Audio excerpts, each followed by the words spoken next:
Gents, thank you. Hey. This is like was in my calendar with a big circle on it. I was excited about this. I forgot all about it. I had it. I double checked. I'm like, we're still on, right? Like, just want to make sure. He told me like 3 times what time to be here, and I'm like, man, I'll be there. And then I'm sitting at home, and I was making guitar straps, and I'm sitting there going, there's someplace I got to be today. And I'm not joking. I knew I had to be here, and then my manager's like, so tell me about your trip. And I'm like, no one ever shows up for this podcast on time anyways. I was today. Ever. I beat everybody. I was feeling all good about it, and then there was like some tractor trailer on 65, and I'm like, well, outside of Rocco Cozza, when he comes on here, Rocco is always on time. Like if he's not he's early, a lawyer. He's got that lawyer vibe. Yeah. Well, they bill by the hour, don't they? Just kidding. Gents, a couple things. First, I want to get an update on, obviously, Byron, what the hell you've been doing, because it's like everything. Asking you what you're doing is like, a laundry list of all this stuff. But there's some really cool stuff happening with you. Mm-hmm. I want to get that. And then I want a little update from this guy, as much as he can tell us about touring with Mötley Crüe and how that's going for you, and any kind of funny antidotes that, we're not asking for anything to get anyone in trouble legally. Just going to have some good time with it. And then I want to talk some 80s and 90s rock. Let's go. Let's go. So let's start with you, my man. What the hell you been doing since the last time you were here? Playing gigs, writing music. That's the assumed part. Working on getting better at guitar. I invested some money in my studio and like really upgraded it at the end of the year because I'm like, I really want to get into sync licensing. I'm not worried about just chasing the gigs and all that stuff, but I'm watching these things where I'm like, I can make that music. I already have 20 of those. Why don't I just upgrade my gear and so I can start placing instrumental music? Good for you. Before, I did some production for the Warhol for a video, yep. Nice. And things like that, and that's just another business model that I'm looking into for how do you make money playing music where you're not like, I'm on the road or I gotta hop in the van, blah, blah, blah, and make music that maybe you're not known for, because I play a ton of acoustic guitar, and then I hear it in a commercial. I know that. I probably play acoustic more than anything. I have like 20 of them. Really? Yeah. That's awesome. I usually play acoustic at home for like songwriting and stuff, but then I always play it to warm my hands up before the gig I'm on electric. Yep. Mm-hmm. But so I'm working with the Pop District, which is an initiative of the Andy Warhol Museum. It is basically developing this whole entertainment, education, creative district around the Warhol. We have a creative agency. Well, it's called Warhol Creative, but we produce all of our content in-house. So it's like a Netflix-ready studio right there. Very cool. And then we also have like an initiative within it where it's called Warhol Academy, and that's helping like underprivileged kids who are transitioning out of high school into college who want to learn like social media production, marketing, and they get to work right alongside of all of the professionals, learn those skills. And actually the people that run the social media for the Warhol are kids. Really? Nice. Yeah. And they've beefed it up to like, I don't know, we're like 200,000 followers or something. That's insane. Yeah. So like there's an education component, and then we're also building a music venue across the street from the Warhol. Tell me about that. The goal is to so it's going to be that sort of, how you have stage AE size and you have smalls. Mm-hmm. We're missing that one mid-level. Yeah. So that's what we're going after. But also in addition to that, because people want to rent out the Warhol for like weddings and events, you can't really do that. You could only really rent the lobby. Uh-huh. And so and we turned down, I guess they said they turned down 300 to 400. Sure. Like weddings and stuff a year. It's a huge revenue opportunity there. Yeah, so they're going to have like a space where you can have that also with like a rooftop patio and all this kind of cool stuff all under the same roof. And when's the estimation for completion of that? Groundbreaking's next year. Yeah, and that then quick? Yeah, I mean this project started pre-COVID. Okay. And then we're just coming out of pilot phase, so we officially launched back in March. Okay. And then I'm event coordinator / community engagement because of my bartending background, being connected to that, art background, music connection. It all it's really just about relationships and people.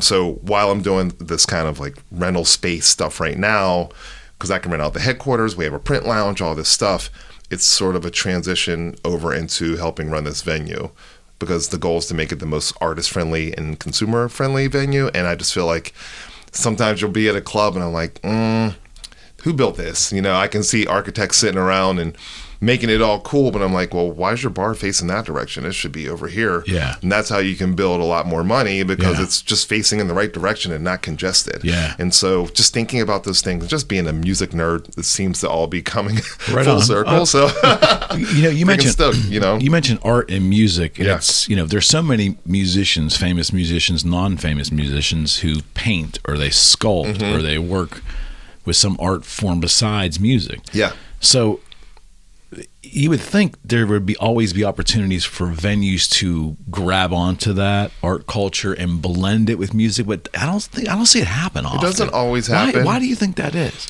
I mean, it depends. If someone has enough money to build a venue, that doesn't necessarily mean they're a creative. They might just be good at running a business. And then you need to partner with artists and creatives and kind of make those two worlds collide. So I think sometimes if you're thinking about just venues, you're not necessarily thinking about art. So the goal with the Pop District is how Warhol had the factory, is like fashion, painting, this, and you had like a community around it. That is sort of the whole goal of this whole thing. So all of that energy we're trying to take into this spot. Like, imagine you have, I don't know, let's say Foo Fighters.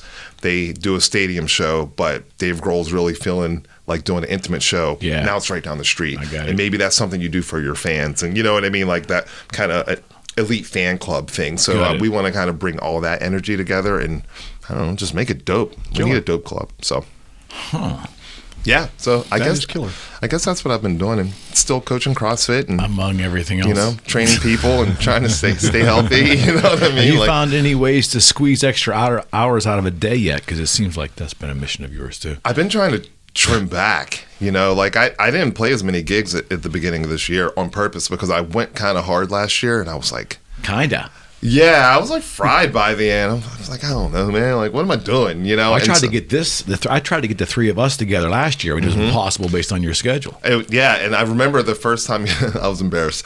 The first time I was supposed to be on here, I was like sitting on the couch. He zoned on me, and I was like, and I fell asleep. And he's like, "You coming?" I'm like, oh no, what did I do?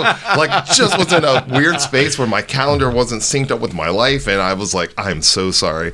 So you and Matt Light are the only people who've actually done that to me that were immediately invited to come right back. You and Matt Light, the only two. Sorry. It happened a couple other times, and I just didn't hear from them. Yeah. And I just let it go. Yeah, that's when I knew I was doing too much. Yeah. I'm like, because that's not like a characteristic. Right. That's not a trait that I would. No one, everybody told me that's just so unlike him. Like, he won't blow you off. Yeah. You expect a little bit of that when you do podcasts. I mean, I get it. No, I take it all seriously, man. Like, I appreciate it all, but I just think that might have been one of those weeks where I played like 6 gigs in like 3 days. I think it was. Like, I don't know where I'm at. And I was still, at the time, I was still working for Helltown. So I was their creative director. You're no longer there? No, that kind of, they let me go at the end of the year, just like off of a money type of. Yeah, for sure. But it was actually good, because I was ready to go. Like, we had a great relationship for 5 years. Yeah. It was almost like it was cooler before I worked there. And then it was fine. Well, and this is no diss. Like, it's all love. I mean, I had my own beer for 5 years. That's freaking rad. Now that I know I can do it, I can do that anywhere. Right. So everyone's like, wait, you're free? We'll do a beer with you. So it's like, I'm already have a Nashville beer coming out, for Barrel Flow this summer. Good yeah. For you. Yeah. There's an announcement. Yeah. And we didn't end poorly or anything. I actually suggested, I'm like, I had a beer with the X and the Lemieux Foundation called X Out. It was raising money for cancer and stuff. So I worked really closely with Abby, and when this was happening, it was like the beer was just about to come out. And then I also had a beer with Pittsburgh Plays, because we did a Queen tribute. And I'm like, I worked all year to get these 2 projects there. I'm like, guys, you should let me finish this out. Like, you don't want those relationships dropped under your name, and I like built that. So I'm willing to, in the year, cool, let's blow it out, let me do what I do well. And that's how it ended. And it was like, cool. It actually was great, because I felt like a sense of relief, because I had more time. More capacity to like, okay, what's the next idea? Where can I put that energy? Because I was just getting burned out. You know a little bit about being burned out and waking up in cities. You don't know what city you're in. Oh, man. I'm like, I don't want to ask him about that stuff. I know he knows. I've been really looking forward to getting you two together. I'm probably going to keep my mouth shut most of this show. So how you doing, Sir Fred? I'm all right. Going back out on tour, I guess, This week with the gonna Crüe. going out to Europe. Going to go hang out in Europe and that. And you come back and swinging through the States again? Yeah, and I got Festivals and things? like August or September or something like that. So You always loved Europe, though. I More do love than Europe. the States. And that's what's funny because I'm finally going to get to go back and take a real camera with me. So now it's with Mötley. Don't lose your laptop this time. Yeah, right. It's with Mötley Crüe, and it's like every other day. So I got a day off in a city, and so That's great. yeah, That's I'm great. going to enjoy it. Sometimes you don't have that luxury of a day off in every city, but Right. yeah, I think we have got like one back to back. So I get to go see the places that I enjoy and maybe take some good photos this time. You seem so different now with just the last couple of years. I won't say it's the pandemic, but it's like his disposition since working with the Crüe. It's a lot different than other gigs. I'm happy for once. You had some fun gigs. I had some fun gigs. And I had some fun guys to hang out with. But man, I'll tell you what. You're more laid back now, Fred, unless you're just getting older. I'm getting old. Yeah, that's what it is. You know, I don't drink any less and anymore. And but no, I mean it's great. I mean I've done everything I always said I would do in my life. We've talked about this. This was my dream job, and I'm happy. You know, we played the NFL draft the other day. What? Oh yeah, dude, we played the draft. You can see him on TV. No, that's probably And I was laughing traveling. That's great. I was laughing my ass off because, they're like, "Hey, we're going to play the draft." I'm like, "Ah, cool, man. You'll go do the draft." And I've done like an NHL draft, and it was kind of like lame, if you want to get it. The football one's a little bit more My God, it's like Mardi Gras. Yeah, it's ramped up. And it was great because you had like the Bengals and the Ravens and the Steelers and the Browns, and everybody sits together, and like they're fans or whatever. You got these, and everybody got along. People were hammered. Oh, I bet. And it was just like, but they're dressed up like in all these like crazy costumes, like nuts. It was awesome, man, and it was fantastic. So again, I've been going nonstop, and I fly out there. I got up at 6 o'clock in the morning the day before I flew, or the day that I flew out there. I got up at 6 o'clock in the morning, and I didn't get to Kansas City until 1:30 the next morning because my plane was delayed, or it was canceled even before I left Pittsburgh. They found me another flight. It was canceled as I was sitting on the tarmac. Oh. And then it was delayed. So I think it was delayed 3 times, canceled 3 times, and I finally got to Kansas City. It was extremely late. And then it's like, okay, you have to get up at 6 o'clock. And it's just like, oh man. Jeez. So I got up and so the first day I was tired. So I didn't stick around for this thing. Because we had to go in at 7 in the morning to set up, Yeah. And I'm like, man, and what was great is the truck was like 2 hours late. So you're just sitting there, it's just like, man, I just want to kill myself. Yeah, why do I do this? This hurts. Bad life decisions. Why? And then I went back, and I'll tell you what, man, I went to sleep and I was out. I got up the next day. We went in, we did camera blocking and stuff like that, and everything was great. And I said to myself, you know what? I've never been to a draft. an NFL draft. And I said, I'm going to check it out.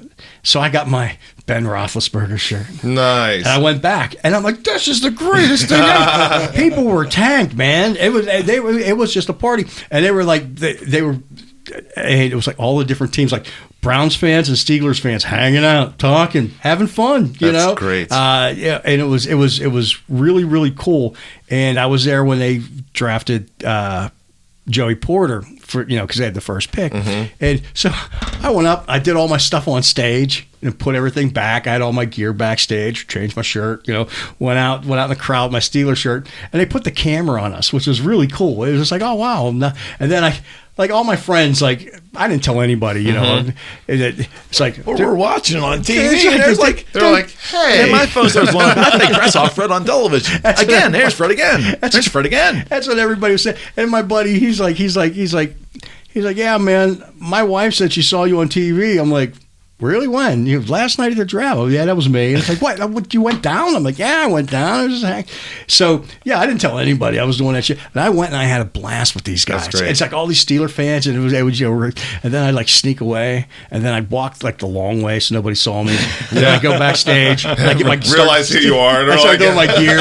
You guys really should stick around for this Mötley Crüe band that's coming up next. They're really good. And Nice. they're like, oh yeah, man, well, maybe we will. Yep. So it was fun. And then it's me. I'm late for everything. So You don't say. and I'm sitting there. I'm thinking I still had like 3 or 4 more picks left. At least 5 picks left. And I'm like sitting there like, all right, you gonna move your stuff? And I'm like, wait, what? So I'm up there changing my gear over in my shirt. I thought I still had time. I didn't have time. It was over. And so I swapped everything over. But it was a great show. That had to be kind of surreal, though. Yeah. It was. NFL draft, right? It was. It was just like, you could say, I had a blast. What I would do is like the Steelers would be done picking, like I said, and I'd walk back and I could check all my gear, make sure. And then they're like, oh, look. They have a second pick in the second round.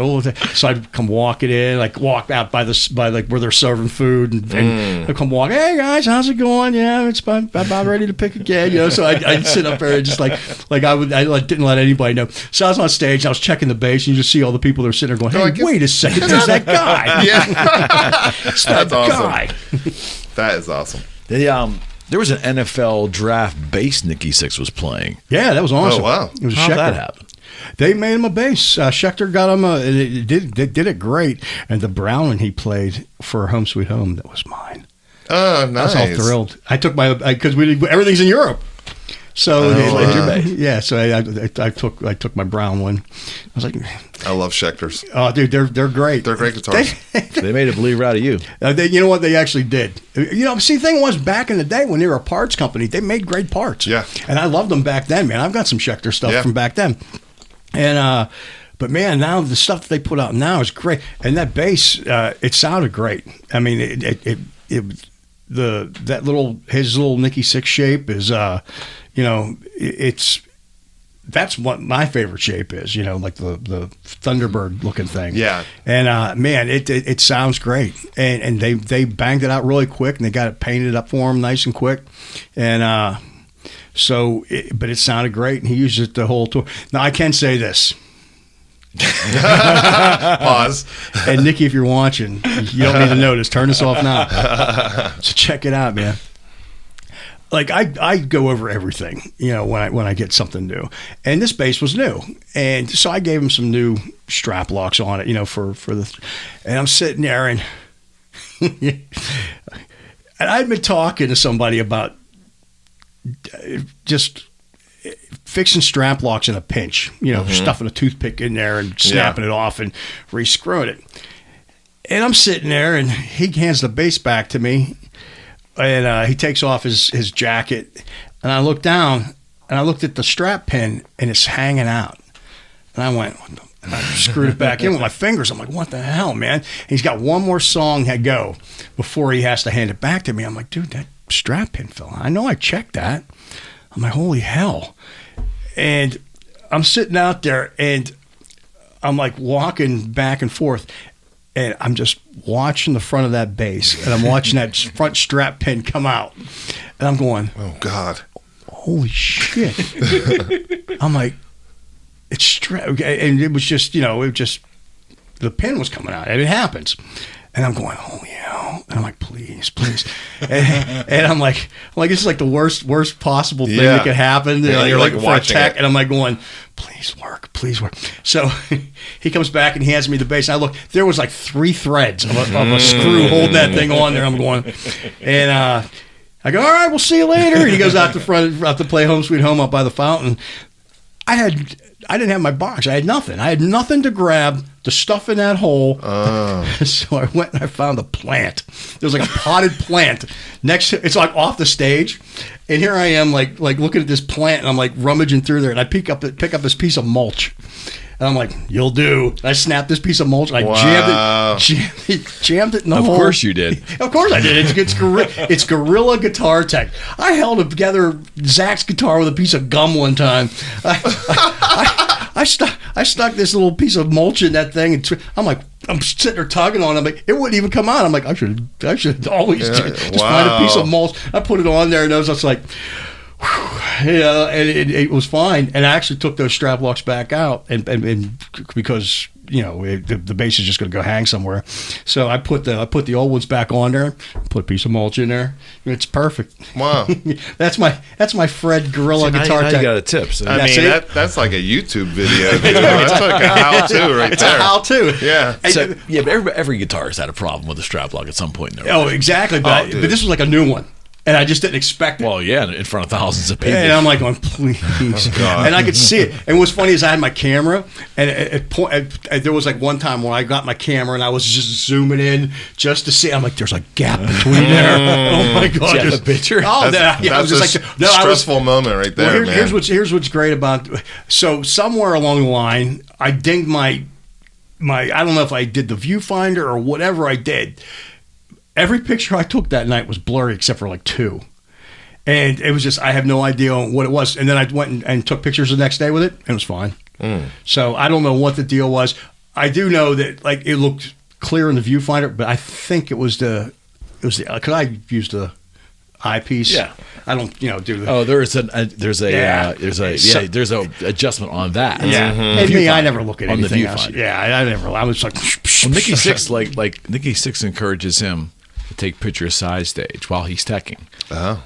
Which is nuts. Which is awesome. It's awesome, but it's just crazy. Everyone's like, oh yeah, you spend more time taking pictures. I'm like, no, literally, the boss told me to take some photos, so that's what I do. That's what he said. So I'm not going to disappoint the boss. I'm going to take pictures. But he's a great photographer himself. Oh, he is a great. Yeah, he's a Leica guy. I'm nerding out. I'm freaking out a little bit. I'm trying to keep my shit together, but like I'm such a Mötley fan, and you're just randomly talking So check it out. So I was like how did I get here? super Mötley fan, and I started like literally like a year ago.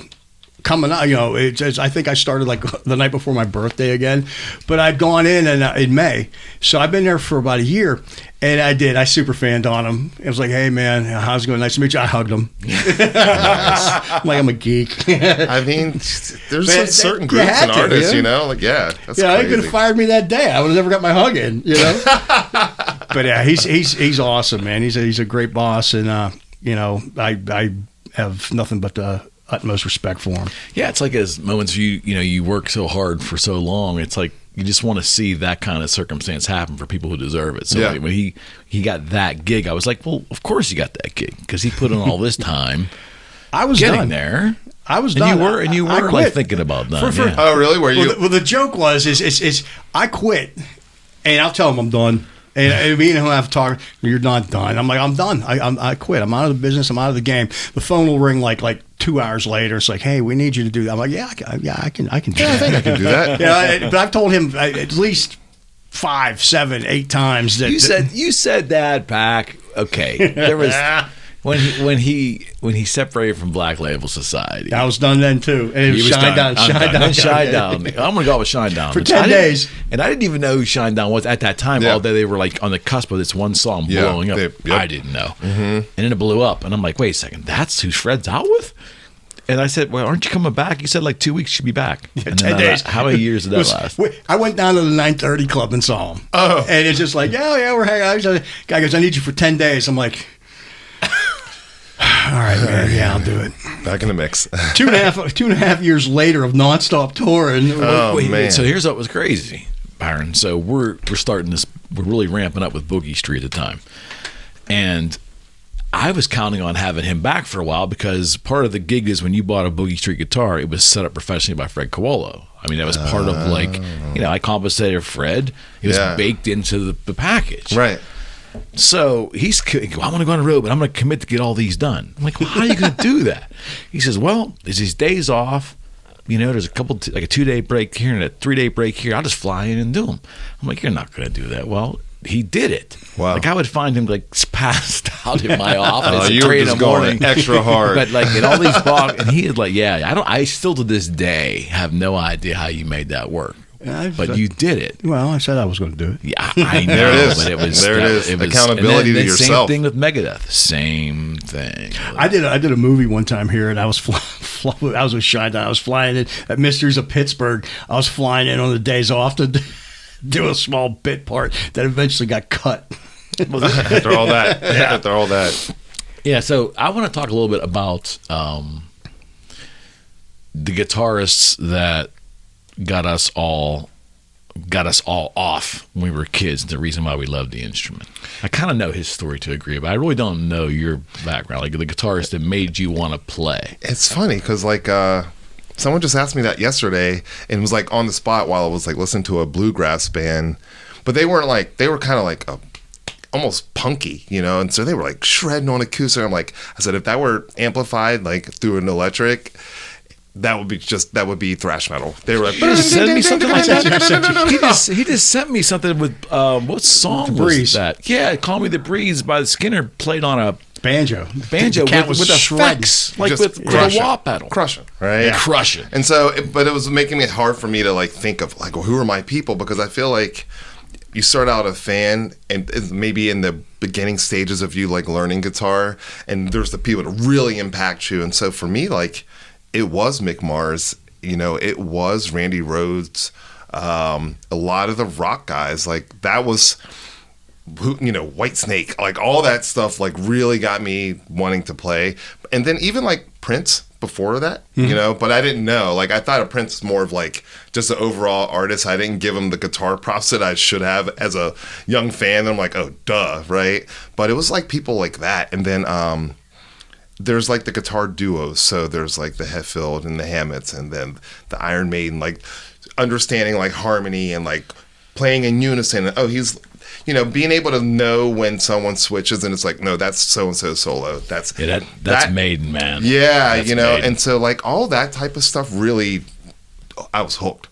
I was super hooked. But like definitely Randy Rhoads, Dime's still like my dude.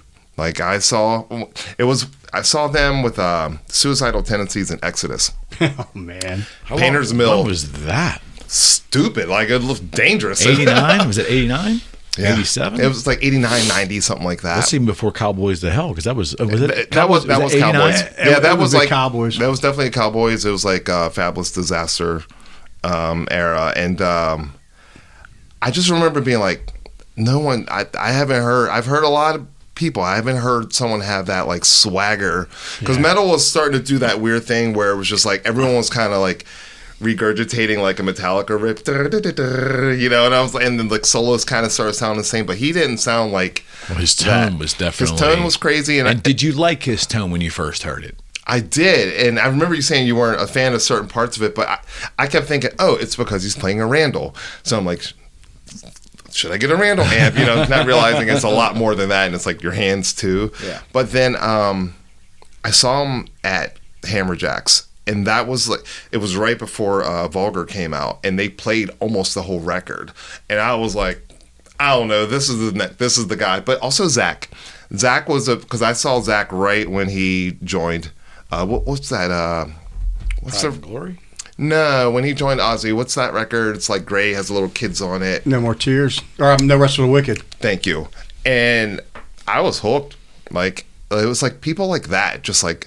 Who had all of it. Why were you hooked? Was it technique? Was it tone? It was like a combination of everything, but also like really good riffs. Uh-huh. Like I think the power's in the riff, but also I liked, if you can, I feel like with solos, especially in the rock realm, if you can kind of like hum it and like sing it like a vocal. I say that all the time. Then I really feel like you're onto something, you know what I mean? And there's people that are more technically proficient than Mick Mars, but I can sing every freaking Mick Mars solo, so like I can enjoy That's what makes that a great solo, and then take it all the way up to someone who can do a whole bunch of stuff like Marty Friedman on Rust in Peace.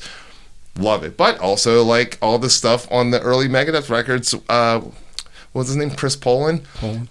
Creamy ass solos, man. Those solos are stupid. And I've heard some like isolated tracks of just the solos, and I'm like, wow, that's kind of jazz. It's like almost jazzy. They were jazz players. Really jazzy. So like I think all of that just kind of had a major impact on me. And then I just kept riding with it. Just kept absorbing more and more guitar stuff. You know, but those players, these are some heavy influences, though. Yeah, and it's funny because I don't know if I necessarily sound like any of them. But I don't think you do.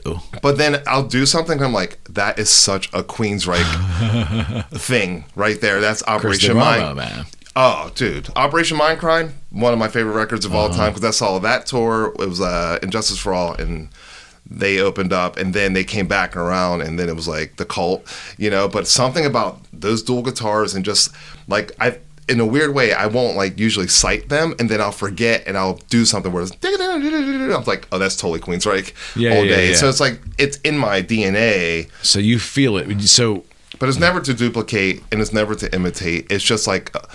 You know, I never really learned covers. I would like learn a little the part that was recognizable that you play like in the music store. But I like didn't really learn songs. I would always like re-envision how I could play that riff, or I'd play with the record and then try to play like a counter thing. So even though I can learn covers, I never play it note for note. No, it's like I honor it, but then I try to like expand on it. I think that's the way it's supposed to be. Yeah, and I just think it's in my system. You know, so but that's my foundation: hard rock, heavy metal, thrash metal.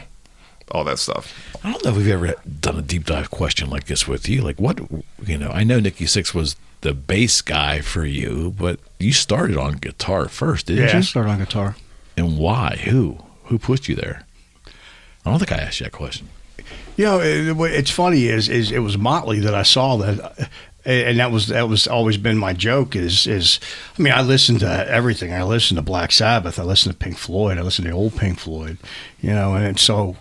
But it wasn't until I got older and MTV was on, and my dad said, "Look at these chicks on TV not wearing any clothes." Was it Shout the Devil? Looks a Kill, yeah. Looks a Kill? Looks a Kill video. And I'm like, and I shit you not, I'm like, I can do that. And I tell everybody that because it's exactly how, I mean, I can do that. And he goes, all right, we'll get you a guitar. So he got me a guitar. And I learned all the mix stuff I could. And it's the same thing. Yeah. I could hum it. I knew it, you know, and it was easy to figure out. And but he's such an underrated guitar player. I know. Yeah, he's you know, he's a slide player. He's all over the place, man. He could actually, you know, he wrote some great guitar riffs, you know. And but it was Mötley Crüe that got me into it, and me then too, dude. Due wild. to the lack of bass players in town, I started playing. I went and I built a bass, and I made a bass, and I got started. He was a frustrated guitar player. Start playing. Well, that's what it is, because I sorry. In all honesty, man, but I like listened to Van Halen, and I listened to like Rat, and I listened to Mötley Crüe, and then. Man, when I discovered Stevie Ray Vaughan, it was on. I just got to chill. I literally just said that yesterday. Well, because it was that was some, and then and then David Gilmour and all the old Pink Floyd stuff. So you went back in time then, right? I did, and that was the whole thing. And you know what my favorite music is? He got in my car one day and he freaked out. That's bullshit. Surf music. Dick Dale, stuff like that. Oh yeah, I'm the king. I've got DVDs and CDs and shit like that. It's great right hand technique, man. Oh my god, and that's exactly what it is. And it was you know, it just shoot me now. Just the melodies. I can handle 7-8 minutes of that, and it's just over. Well, it's very high end. That's trebly. That's what Hendrix says in Third Step of Sunday. I never hear surf music again. That's what I felt when I got out of your car back all those years ago. But I mean, so those kind of things, you know.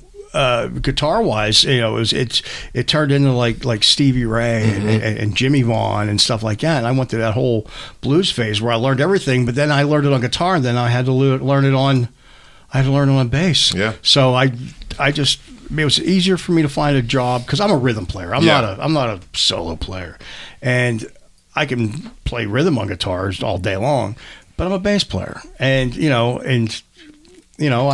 out of necessity around here, I became a bass player. Oh, there's this killer picture that you have to dig up of him, like with this local band in Pittsburgh. What was the band? 30 years ago. This photo of Fred in his hair is unbelievable. I played 2 local bands that stuck around. I was in. the photo I'm talking about. Yeah, I was in a band called No Big Deal back in the late 80s, early 90s, and then I was in Voodoo Wagon. I remember Voodoo Wagon. I went and saw Dom the other day. He played a solo gig, so I took a picture of him the other day.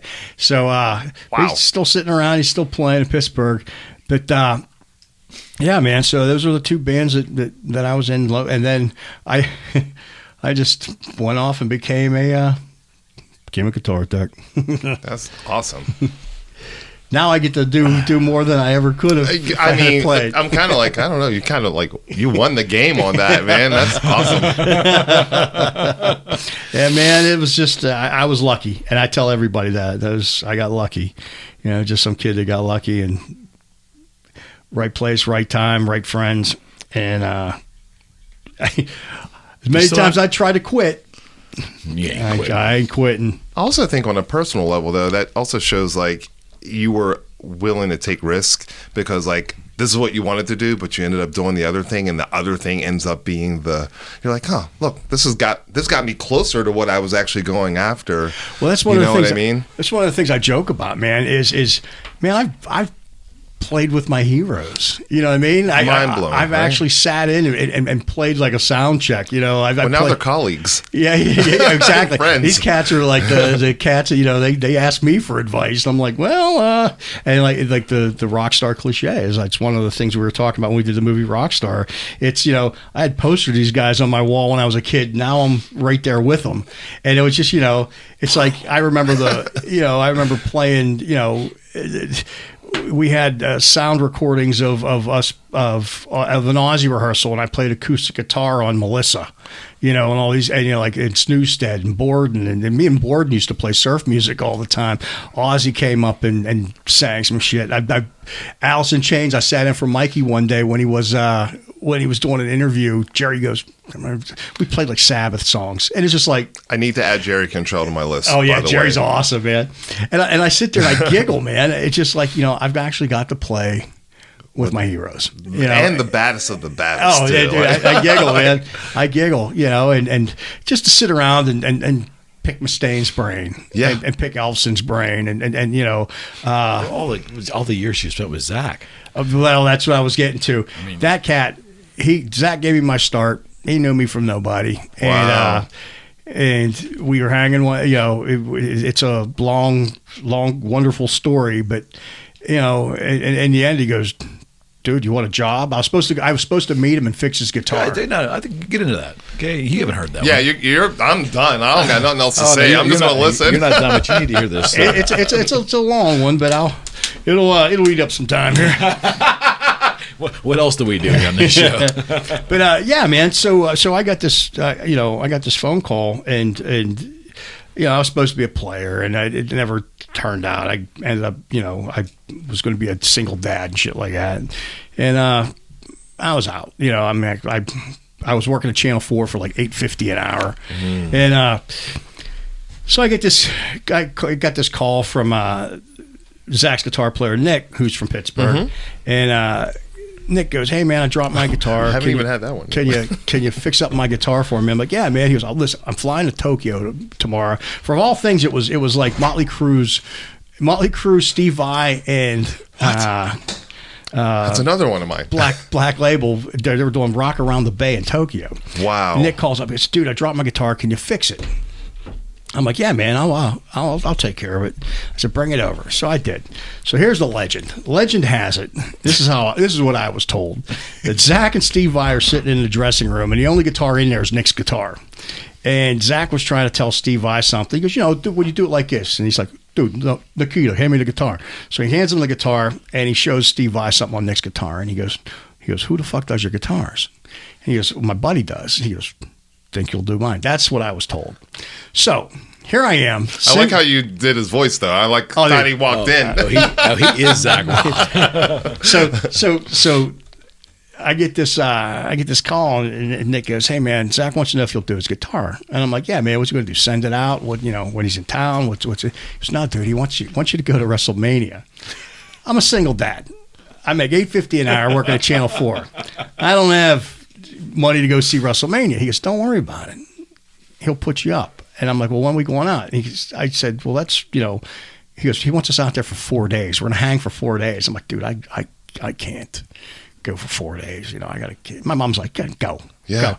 I have $100 to my name. So here's my plan. I'm gonna go fix this dude's guitar, get some guitar picks, because I collected guitar picks, get an autograph, get a photo, and just say I did it. What So the hell? I have $100. I don't have the money for anything, to go and, as I was responsible. And so I go out there, and we get out there, and dude goes, they go, "Look, man, he could be, you could get the wrong idea from him. Like when you meet him, just feel him out, but he's really a nice, fun guy." I'm like, "All right, cool." I get out there, and he hugs Phil, the drummer, and he hugs Nick. He looks at me, he goes, "You got that Nick's guitar?" I'm like, "Yeah." He goes, "Bro, dude, you fucking think you could get mine to play like that?" I'm like, "I can get yours to play better." Nice. He goes, "All right." I said, "Here, what want me to do? I got my tools right here." He goes, "No, dude, fuck that. You guys been driving all fucking morning, dude." He goes, "Fucking there's this German beer garden down the fucking street." He goes, "Let's go down and get some lunch, fix it later." All right. So we get on. We get fucking shit-faced for lunch. And we're fucking hammered. He goes, "Oh, fuck, dude." He goes, "We got to get back." He goes, "The warden's looking for me."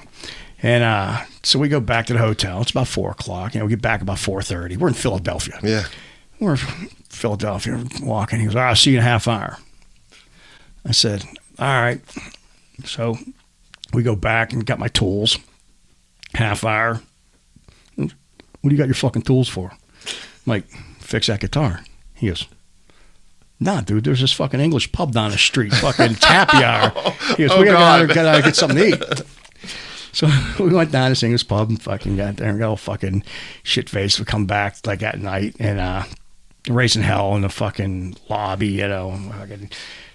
That wasn't the body slam night. It's the second night's body slam. Oh God. We're getting there, right? Yeah. Okay. So I think the first night. Well, yeah, I take that back. First night was body slam night. Second night. Don't skip over that. So okay. So we get This is back. great. We get back, and there's this fucking dude like standing in the fucking doorway. He's this fucking like muscle dude. He goes, "Guys, can't come in." We were at the Ritz-Carlton or whatever. It's like, "Dude, we're fucking we fucking have rooms here." He goes, "Yeah." He goes, "You Zakk Wylde?" He goes, Yeah, dude, I'm fucking Zakk Wylde. He goes, "Can't come in." He goes, "What the fuck you mean?" And it's a security guy that we're supposed to meet from the WWE, from WWF. And so we start hanging with this fucking cat. And we're like fucking, dude, we're tanked as it is. And the bar's still open at the hotel. Oh, God. So we decide we're going to hang out and buy a bunch of beer.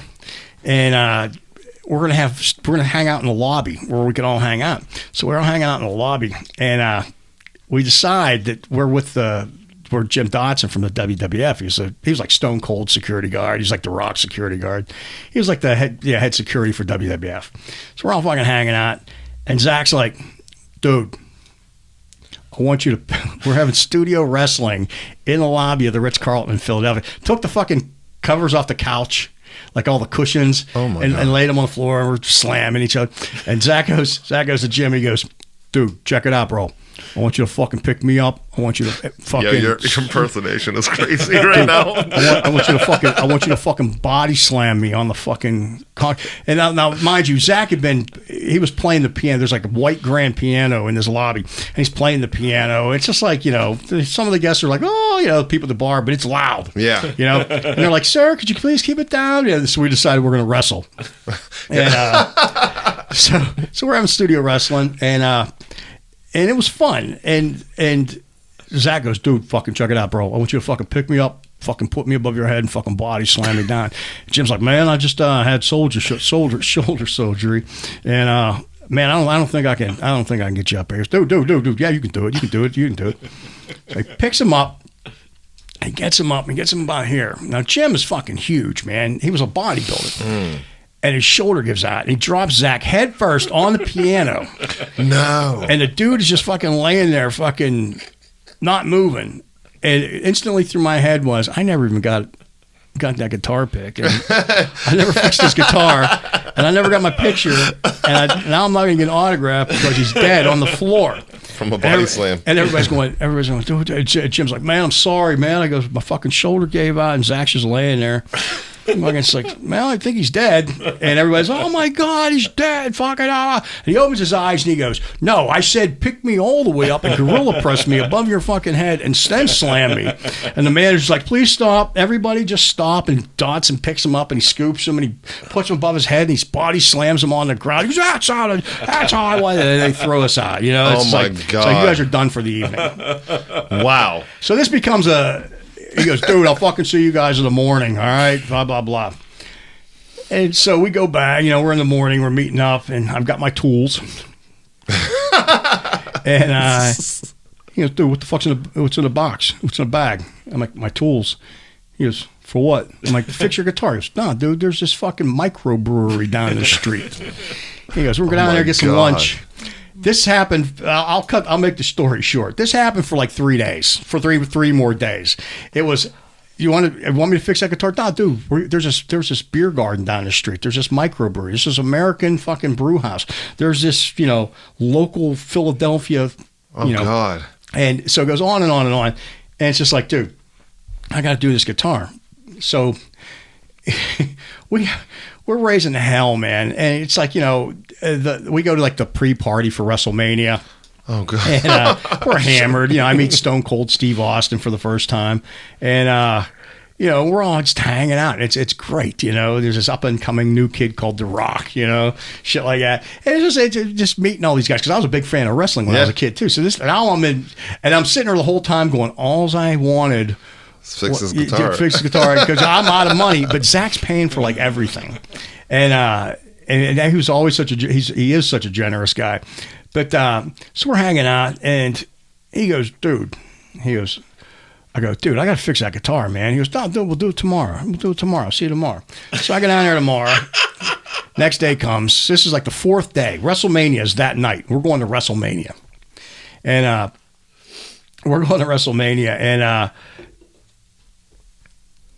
he goes, don't even bring your tools. I don't even want to see your tools. I'm like, okay. He goes, dude, there's this Mexican place down the street. We're going to go down and get some lunch. And then, we definitely got to go to WrestleMania tonight. So we're not going to get fucked up. He goes, we're not going to get shit-faced. He goes, dude, check it out. We'll be back in time. You can do the guitar and we'll go to WrestleMania. Yeah, we went and got annihilated. You guys, was he playing WrestleMania? No, we were just hanging out. We were just hanging out. Just asking. Wow. So we're just hanging out. It's just it's just his treat, and so we go and we got shit faced, and we go back and Phil the drummer, man, he was fucking farting and it just stunk. It was like it could blister paint. Oh my God. And it was horrible. It was like, damn. They called him Filthy Phil, didn't they? Yeah. It was like, dude, stay away. He's like, dude, fucking stay over there. So we go up to get the everybody's getting ready and shit. We come down there and I'm sitting there and I talking to this guy and I hear this conversation that this guy talks to the limo driver or whatever, and he's like, hey, dude, we're going to have to make a couple trips because not everybody's ready. And it's just like going on and on. Again, we're at the Ritz-Carlton. Guy's like, all right. He goes, well, we'll send the first group down when they're ready, but, take them over, come back. And it's like, all right. It's the Dallas Cowboys. They have a limo.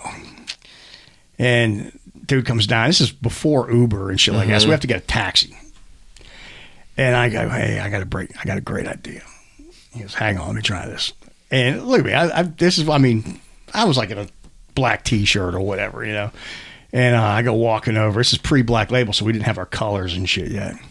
And I go over to this guy, and I'm like, hey, man, we're ready. limo driver goes, private car. He goes, nobody, it's for a private.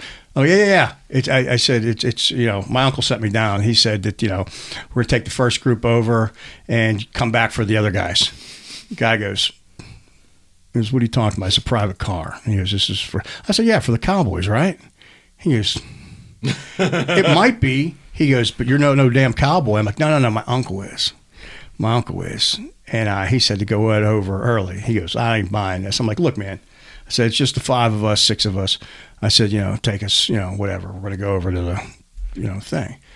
He goes, I ain't buying it. I said, I can go up, I can talk to my Uncle Troy if you want. He goes, your Uncle Troy. I'm like, yeah. He said, I said, I'll go up and get him and bring him down here. I said, but he's going to be pissed he has to come down. He's up there trying to get ready.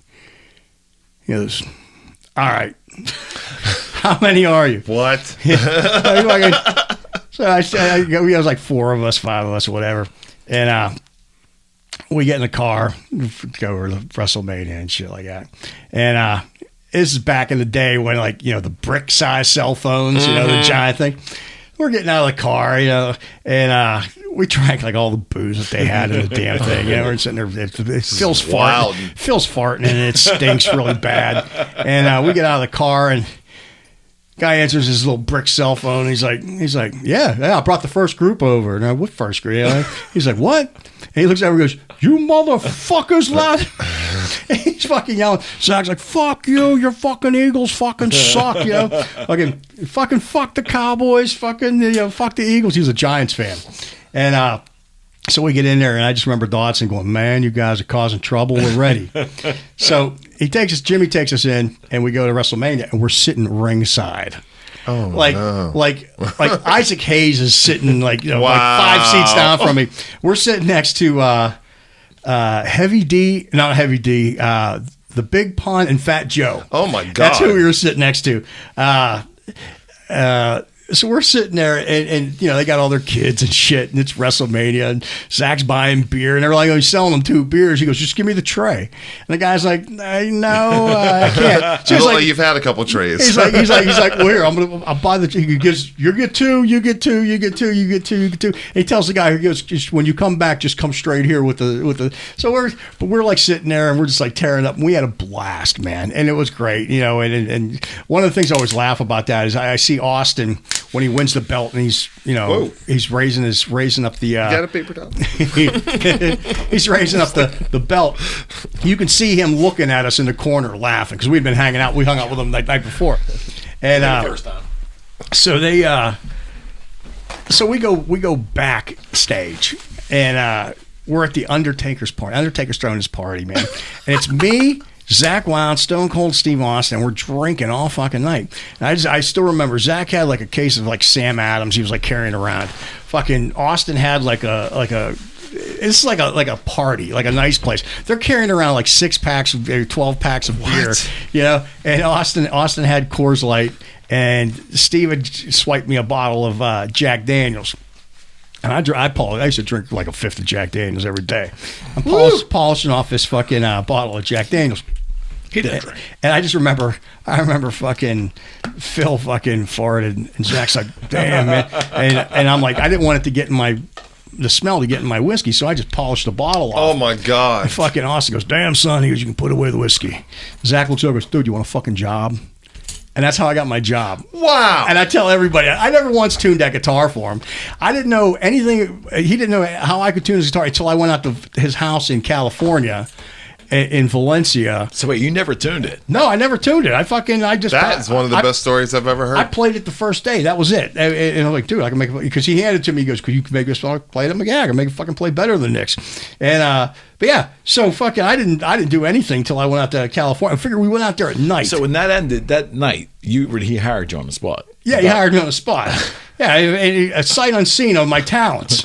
And wow. So I went out and I did his on your talent. The only talent he knew was you. He's like, he could party. I could drink. And they came on to do crazy shit. Wow. And so that was the thing. And what was funny is, that's funny. When I went out there, I'd never been out there before. I've never been anywhere, And man, I had a blast out there with him, and we 5.5 years of That's just nonstop silliness. You know, that is amazing. he was amazing. So this is crazy. So you were Zakk, and then Black Label and all that stuff. Yep, and Ozzy. Yep. Back in the day, I used to work at the Rock and Roll Reporter. It's Remember like that? a little. That's where I thought you would connect with him. Yeah, so I In used the to Rocks, write. right? McKee's Rocks. McKee's Rocks. So I was like, I was just a fan, and my first interview, I was actually there on an art internship, and like it was right when computers were really coming in, and I didn't really know them yet, but I was super creative, and they were like, oh well, does anyone know anything about like the 80s band Rat? I was like, I do. I was all shy, and it's like the only black kid in there. They're like, ha, ha, ha. I was like, no, I really do. I swear to God. And then they like pulled me in the office. They're like, what do you know? And I was just like, and Warren D. Martini and Robin Crosby. And they're like, hold on a second. What else do you know? And I was just spitting off all this stuff. So that's what got me into the scene. And my boss, he like mentored me. So I went from like art intern to local music editor. That's how I got in the scene. I didn't get in as a musician. I got in as a writer and just a fan. And then I became managing editor, and then we were running the magazine together until it closed. And his son, so we would get access to shows and stuff. And Black Label played Graffiti back in the day. And he took his son to the show. He was a big fan of Zakk Wylde. There was a beater guitar, a Dean, on the bus that had like the whole chain thing and American flag drilled into the guitar. It was just something that I guess they would like just have around and stuff. And because he knew Nick, gave the guitar to Nick. Well, dude sold me that guitar. So I have this guitar sitting in my house. That's awesome. This old Dean. So you're telling me this. I'm like, wow, that's like sitting in my living room on a stand right now. That's killer. Yeah. He's like, I'm keeping the chain, but you can have the guitar because I know you'll take care of it. I'm like, I will. That's awesome. Yeah. This is all coming really full circle. This is amazing. See, you never know what's going to happen. You will come on this podcast. Yeah. I still don't know how you're standing. Yeah, just that. I mean, those couple nights, I'm like hungover. You're like, that's I don't get hangovers. That's the thing. I have no accountability for any of the bullshit that I did over the years. It's because I don't get hangovers. I sit around. I had a friend who could do that. I watch everybody else fall, and I'm like, and I'll sit there and scream at the top of my lungs. Do you want to hear another one? Yeah, that's great. I'm hooked. I think that we ought to. I think you ought to tell him the story of the Field of the Lord. That's what got us on. I think that's what got us on Loudwire. I think we need a little reissue of that. So we used to do. You enjoy this one, for sure. I'm having the best time. So the fun thing with Zakk, man, is we played softball all the time, like baseball. Yeah, dude, check it out. The whole fucking thing is, bro, and. So perfect. We fucking sit there and we just pull up to a baseball because you're on a bus, you know, forever. Yeah. And so he went out and he went to like Dick's and bought like a bunch of baseball bats. We had Mike Piazza gave us a bat, you know, and we had a bunch of softballs. And we'd pull up to like a mall, like on a Sunday when nobody was there, and just like use the building as okay. If you hit it up to the fucking second level, bro, that's a double. If you hit it on the roof, it's a home run. And it's just like, dude, there's windows and things. Dude, it'll be fine. It'll be fine. and we play baseball in like parking lots. And more than once, alarms went off, and you hurry up and you get the fuck out of there. And you know, while the driver's trying to sleep or whatever, it's just like, dude. And so it's one day we pull up into a baseball field. It was a church baseball field, but we didn't know. And we were driving from wherever to the Gorge in Washington, and Washington State. And we stop along the way, and it's this church baseball field, but we didn't know it was a church ball. All we saw was a ball field, and we spun the bus around to the next exit and went to this ball field, and we're going to go hit baseballs. And he would bring a grill. Is this Utah or something? And it was Montana on our way to Washington State. Okay. So it's like western Montana, Idaho, just before Idaho. And so because we played golf as well, me and Bolin. And so we're sitting there and we're hitting baseballs and shit like that. And this church van pulls up with these people, and I got a picture. We're out there, we're grilling, we're swearing, we're drinking, and this van pulls up, and there is every word you can think of in vulgarity has been strung together by all of us out there. I can only mean, imagine. It's and this van pulls up, and these very, very nicely dressed Sunday church people get out. Were they Mormons? No, they were. I don't even know what they were, but they. It wouldn't have mattered. They were very proper, and they asked what we're doing, and Zakk goes, "Dude, fucking check it out. We're fucking cramped up on that fucking bus all day. We're fucking out here smacking some fucking balls over the fucking fence." And there's like women. I mean, they're Sunday. They're in their Sunday best, you know. Yeah. And they're like, "What are you doing?" He goes, "Dude, we're stuck in this fucking bus all day. We have to come out here and before we don't fucking kill each other on there, before we bash each other's brains out with a fucking bat." He goes, "Dude, so we're out here fucking bashing some balls over the fence." And they're like, why are you here? He goes, "Dude, we're fucking on tour with fucking Ozfest. I play guitar for Ozzy Osbourne. Please get off our field right now." Oh, I bet. It's like, "Dude, what the fuck?" Blah, blah, blah. They're like, "Dude," it's like, "Sir, this is a church field, and well, dude, we don't fucking, we ain't doing nothing. We're out here fucking smacking some fucking baseballs and fucking having some fucking brews, you know what I'm fucking saying?" Fucking the whole thing. And I got a video camera, and I'm like playing like shallow right field. I'm going, "Oh shit, I got to go in there."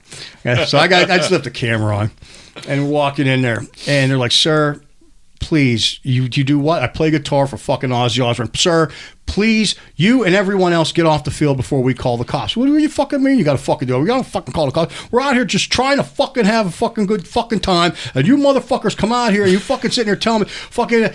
"Sir, Jesus does not want you to play baseball on our field." And he looks at this guy and he goes, "Motherfucker, Jesus invented fucking baseball." He says, "I got a fucking 6-foot fucking crucifix of Jesus fucking Christ hanging on my fucking, above my fucking door. Don't tell me I'm not down with Jesus fucking Christ." Wow. "Don't tell me I'm not down with JC," is what he said. Oh my He goes, God. They're like, "Sir, we're calling the cops." So we got to think, yeah, man, it used to be so much fun. Those were just like random fucking. That's the one that Loudwire picked up when we first started doing that. Yeah, Jesus invented baseball. He told him. Oh my Wasn't there goodness. another episode with in a parking lot somewhere? That with was the Ritz-Carlton condiment ball or something? Oh, condiment ball. Yeah, I have condiment. In fact, I show condiment ball a lot. You have video of that, don't you? Yeah, that's right. So I broke it out. I found. Can you talk about condiment ball a little bit? Oh yeah, in that parking lot. Yeah. So you play shows. You get a rider, and they give you some hospitality, some food. Well, this guy in Connecticut, he didn't give us any food. He didn't give us he stiffed us on all that shit. And it's just like, because that's what we used to do to stock the bus. Mm-hmm. We just used that so we had something to go for the next city. And again, we used to play. We had, dude, fucking bat. Fucking Father Mike fucking gave us this bat. Like Mike Piazza gave us like a bat. And we fucking took that bat everywhere. We played baseball with Mike Piazza's bat. Wow. And so this dude fucking stiffs us. And we were out with, I think they were from Baltimore, Brand New Sin. Mm-hmm. And we were out with those cats. And this guy didn't give us a rider, and he stiffed us, and he locked the door, and we're at his club. It was just like, huh. Wow. And Zakk goes, "Dude, you guys hungry?" So he goes and we always had a grill. So he went to the store and he bought some food, some condiments, and we proceeded to, all the food he bought, he didn't cook. We played baseball in this guy's club behind this guy. And dude, it's like orange juice, milk, mustard, mayonnaise, grease, anything that could splatter, explode, get hit with a bat.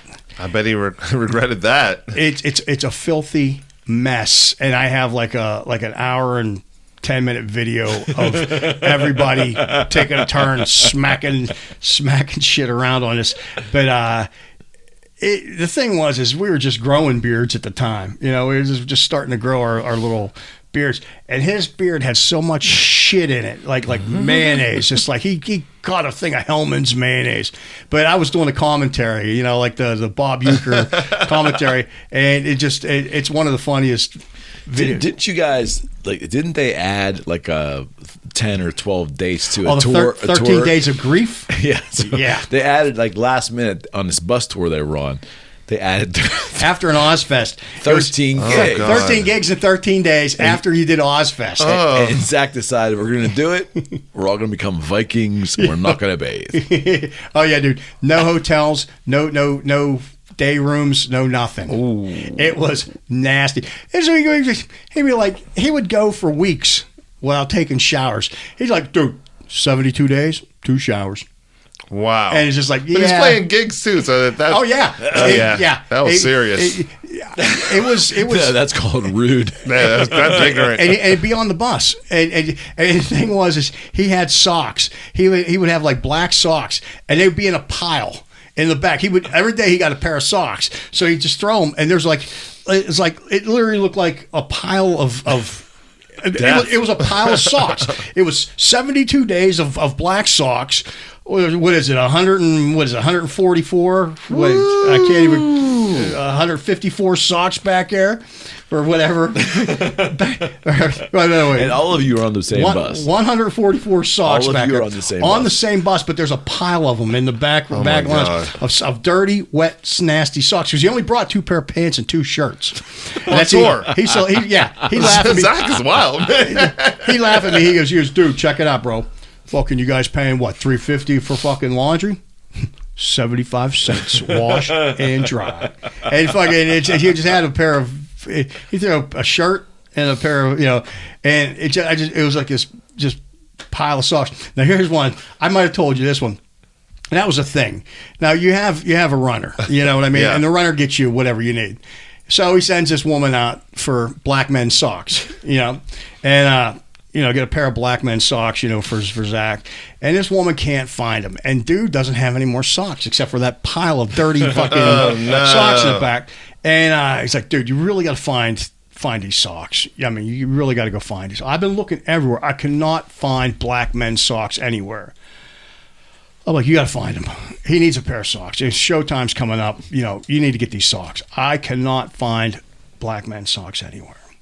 And she finally calls up. She's, I've got him on my way back. It's like, well, hurry up because he's about ready to go on stage and we need these socks. And she brings back these tube socks. Remember our tube socks back when we were kids with the green stripes and the white ring, the white socks.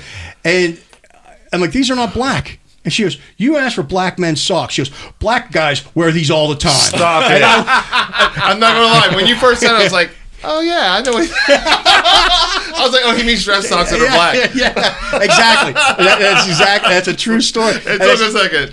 Oh, my God, that's some funny shit. And that's exactly what she's like, black guys wear these all the time. My God. Fucking, I need black socks. That is a great story. But yeah, it was like that all the time with him, man. It was just one fun experience. I had a blast with him, man. Yeah. And, and that's the joke is he's my beginning. And Nikki's my end because I am going to retire after this. After somebody doesn't believe you. Really. Yeah, he's going to hit big. Then you're going to go work with him. I'll work with him. Yeah. I actually want to. Does Zakk have a guitar that's shaped like a ML? Does he have like a dime tribute style? Well, we gave him a boogie bolt, which were there was 13 of those or 14 of those made. He's got a boogie bolt. Yeah, he's got a boogie bolt. It's a real beautiful blue. Does it have the bullseye and everything? Well, no. So there was a bullseye that we didn't make for him, but Washburn made it while we just started working with Washburn. The silver and black. It's a silver and black one with the black label graphic on the back. On the back, and then he's playing that now. Is he playing that guitar out with? See, I don't know what he's playing, but in the new guitar world, there's the silver and black. There's the Genaflage that Dime gave him, and then he has the Rust. Okay. What's the one that has it's almost like V-tipped, but then it looks like a SG on top. That's the guitar. Yeah. Oh, is that what that is? That was the one we were talking about off camera. Before the show, there was one that was given to him, the gift. No, that's the Razorback is the gift. Oh, but this one was the V on the bottom, SG on the that's top. the one that was supposed to be for Nick, and I drew it on a napkin. I didn't know that. Oh, yeah. And I drew it on a napkin. I mean, and they took it. I like that guitar. I like that guitar. That's why I'm asking. I'm like, yeah, I can see me playing that. I mean, that wasn't. We were Washburn through and through, but when that came out, I was like, that is not a bad guitar. Yeah. He still uses them. He called it, what's it, the Barbarian or whatever. Yeah, I follow him, so I'm like, he's always shredding on those. So, and I'm like, do either one of you? Because I know, Fred, you're not in that camp on a day in day out basis, but what like.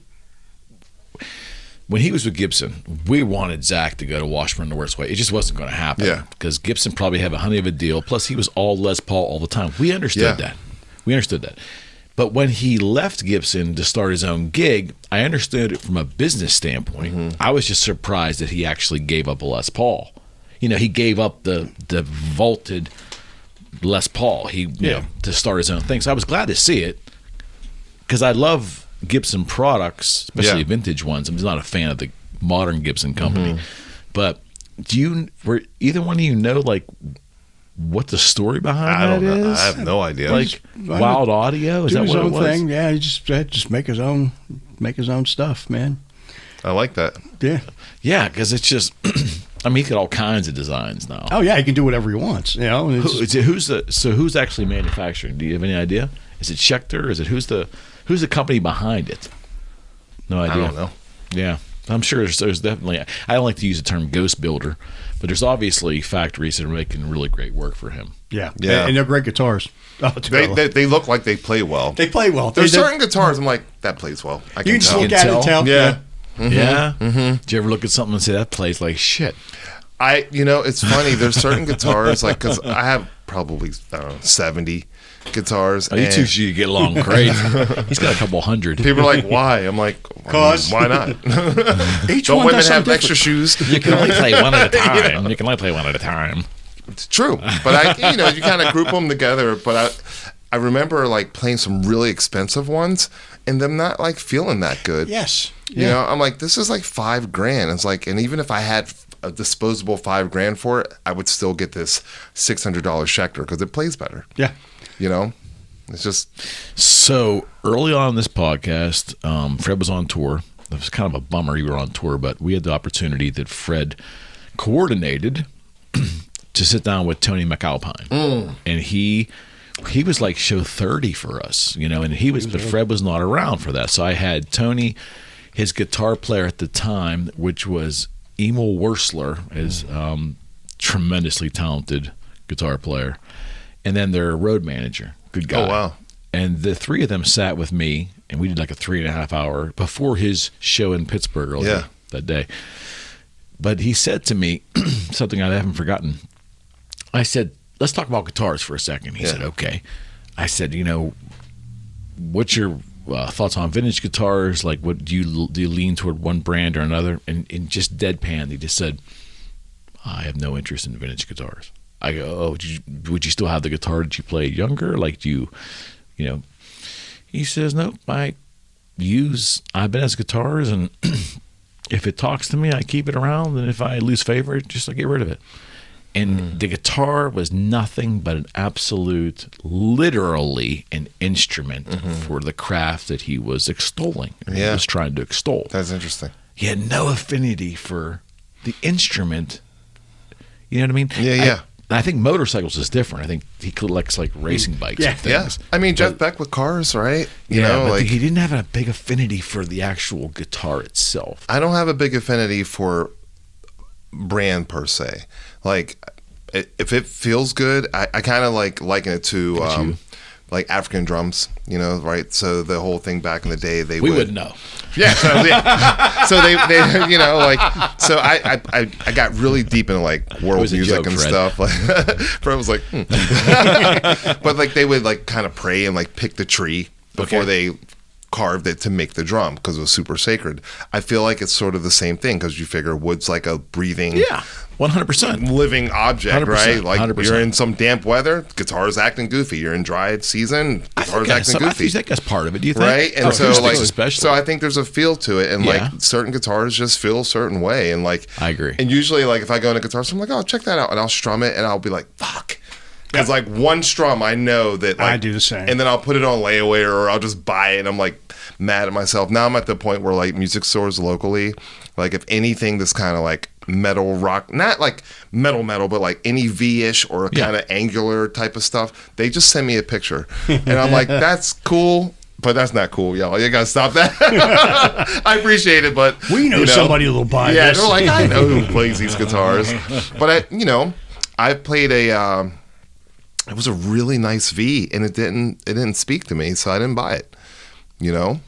As you shouldn't. It was just that simple. If it feels good, I bought a guitar for one of my favorite guitars out of all of those guitars is a $200 freaking Dane Electro. That thing plays. I like them, but then you'll pick up one that's garbage, and it just complete trash. You can almost feel like the bolts aren't even tight yet. You know what I mean? But this one was just like, it's good for like the Beatles type of Tom Petty strumming, singular kind of picking stuff, and it cuts so nice. So when I did all the Fleetwood Mac stuff, like the Fleetwood Mac tribute, I played that guitar. When I did Tom Petty, I played that. Beatles played that. I saw a guy play one and as in tribute to Jimmy Page, but it really seemed to cut great on Kashmir when he was playing the chords for Kashmir. Yeah.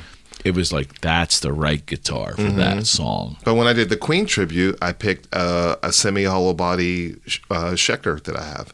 Hollow body? It's a semi, It's not like... I would be surprised by that. Oh my God. So cream. Because I was like, how the hell am I going to get these Brian May tones? Yeah. So between my pedals... mahogany, that guitar his dad made him, right? Yeah. And just like, he was all good with like sort of the insides of the guitar and the electronics and stuff. And it was like the closest I could get it to sounding like what Brian May would do.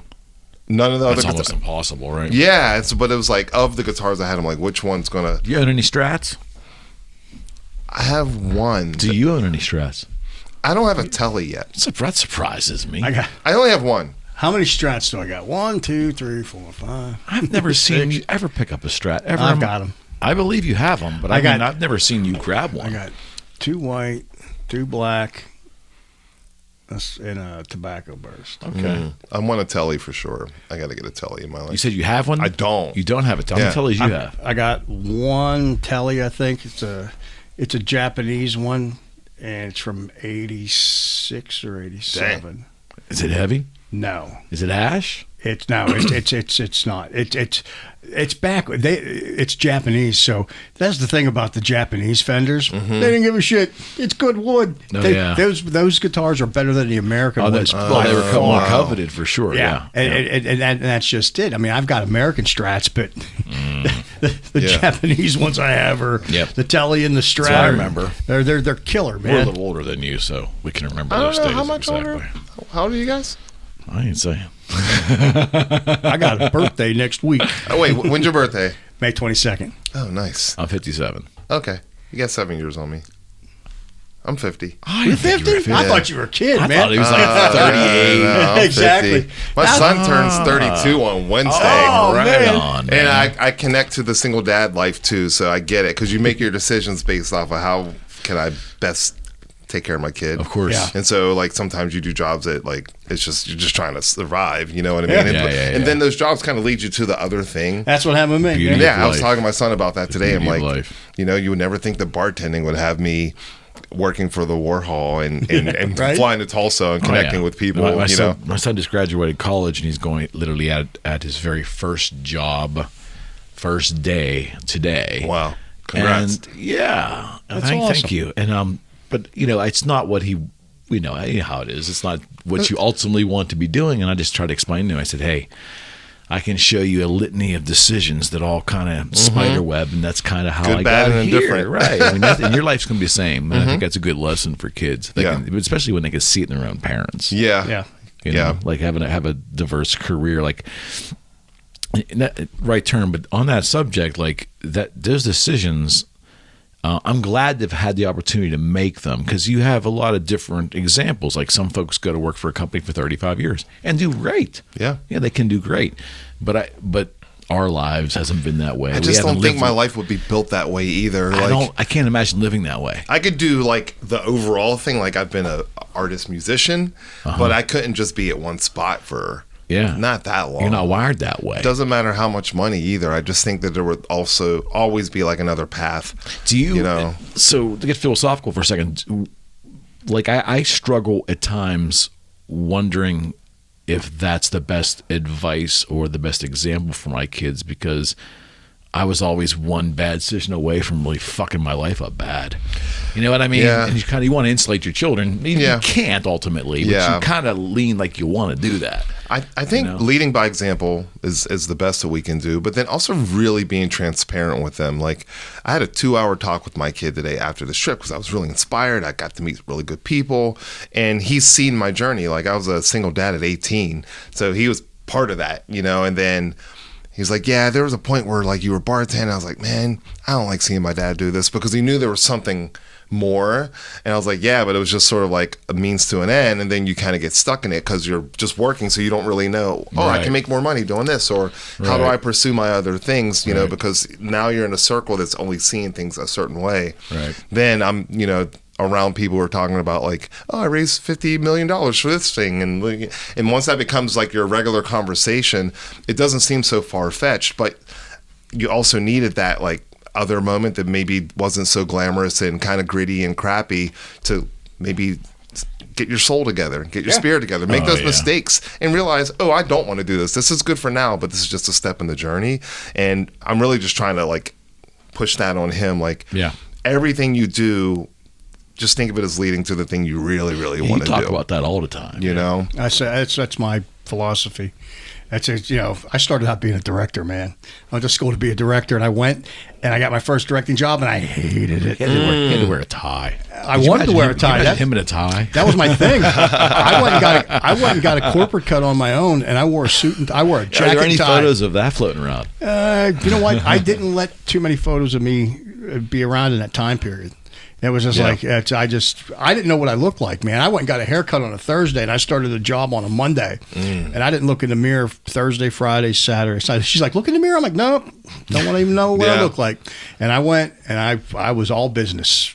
Button-down shirt, tie, jacket every day. I would be directing. But no, I just remember this one lady, she goes, do you ever lighten up? I'm like, it's your money. I can lighten up if you want. I said, we can have a great time. I said, or do you want to get this done today? And she's like, okay. I like how you talk. But that's exactly how I was. And then I just became a total goofball. And I realized that life wasn't like that. I was very, very serious about work. I devoted my life back into music. And I remember right before I got the Zakk gig, I remember playing one day, and I can't hear. And I remember my mom saying, she goes, when are you going to give it up?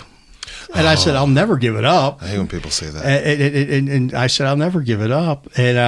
And she was good. She was that's one thing. My parents were always supportive of whatever I did. Yeah. To the point where I'm spoiled. I'm 53 and I'm still spoiled. You know what I mean? Yeah.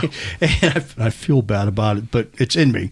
Yeah. But now that I'm out there with bands, it's like all I got to do is ask for something, and it's there. Somebody gets it for me. So it prepared me for life. See, Mom, you did good. Yeah. Well, and then also some of that director energy kind of came back around, but it's in the context that's more aligned with your spirit. Yeah, and that's exactly it. It's I can still and I talk about that. It's just all these little side projects that I went along the way. I could still, for me, with him, I was able to create. I mean, we came up with some guitars. We still, and it was something that I enjoyed doing. Now with Nikki being a photographer and I get to talk to James Patrick Cooper and Chad Lee and Dustin Jack. That's crazy. These cats are like real photographers that I can just go to and ask for advice. And it's like, and they take the time. So I've been able to branch off of music back into using my eye for directing into photography. I know 100%. The shot. I anticipate the shot. I love that. And it's so. And I knew that was going to happen. And I tell people is, learn everything you can along the way. You're going to have high points, you're going to have low points, and just learn from them because they don't stay forever. That's true. You know, and I always knew this is where I was going to end up. And when when Mötley retired in 2015, I was like, well, because I hit my goal of making movies, you know, shit like that. The other goal was work for Mötley Crüe, and I'm like, you know what? There's still going to be. I just got to chill. Yeah, that's great. Yeah, there's still, but I never gave up hope. And when they called me out of the blue, and I'm like, yeah, I'm unretired. I think that was a 3-day retirement on that one. Wow, man. I said I'm done. There was some retirements that were like 24 hours. No, I would leave here and say, not even 24 hours. I'd come home and I'd come and do a podcast, and he'd be like, "You do a podcast?" Yeah, we do a podcast. We come in there, and it's like, all right, I'm done, and I'm like driving home from the studio, and I got the call. Yeah, the one day I hadn't been. I tell people this too, man, because I'm believe it or not, I'm very spiritual, and I went to. I couldn't get a job to save my life, because I'd always stayed with one band, you know, and that's just my thing. I stay. Loyal. It's like a loyalty thing. Yeah, I stay, and it's. I'm like that too. I always say it's a Pittsburgh thing because you'll never see, you know, you see those greats that stay with one team the entire time, and that's how I do it. I stay with one. I'm band. not a jumper. Yeah, I'm not either. They called me for Van Halen one time, and I had 2 weeks to go on a tour, and they're like, "Name your price," and I'm like, "No, I'm not." I don't jump. Yeah. You know, and I'm glad I didn't because, you know, the tour never happened. And but that's, you know, that's my name on it. That's part of my shtick. You know, it's my name. It's this is what I do. This is where I'm loyal. This is, you know, and, you know, again, I started with Zakk. I'll end with Nikki. You can't get any better than that. You know, you're going to have to put a boost behind this one because he's dropping life gems on you right now. Like, this is good. This is like more than rock and roll. This is like true. This is like what it really is about, like life stuff. You know, like we're all seasoned. We're all post 50 or 50 and up, right? But like, what's your journey, right? And a lot of people are confused right now because of social media. You're seeing like 21-year-olds with Lamborghinis, like, oh, I do drop shipping. I was like, yeah, but that doesn't mean you're really doing it. Like, whatever, right? But that comparison thing can be really. It's the thief of joy. Yeah, it really, really can mess with you. And understanding that when things aren't hot, that doesn't mean that they have to stay there, and then you got to continue to grow with that. And if you really want something to happen, you have to like work to manifest. You have to. Yep, that's the key word. And people think manifesting means, oh, I want to be rich, and then you just like wait. Like, no, okay, you want to have money and you want to have security. How are you going to get that?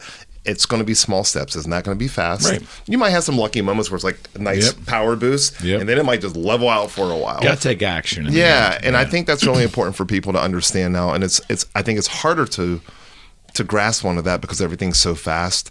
And, you know, I mean, think about, like, I grew up on rock magazines. So, and the media controlled that, right? So if a band had a record coming out, you know, if their last record came out, that means the record came out like a year to 2 years later.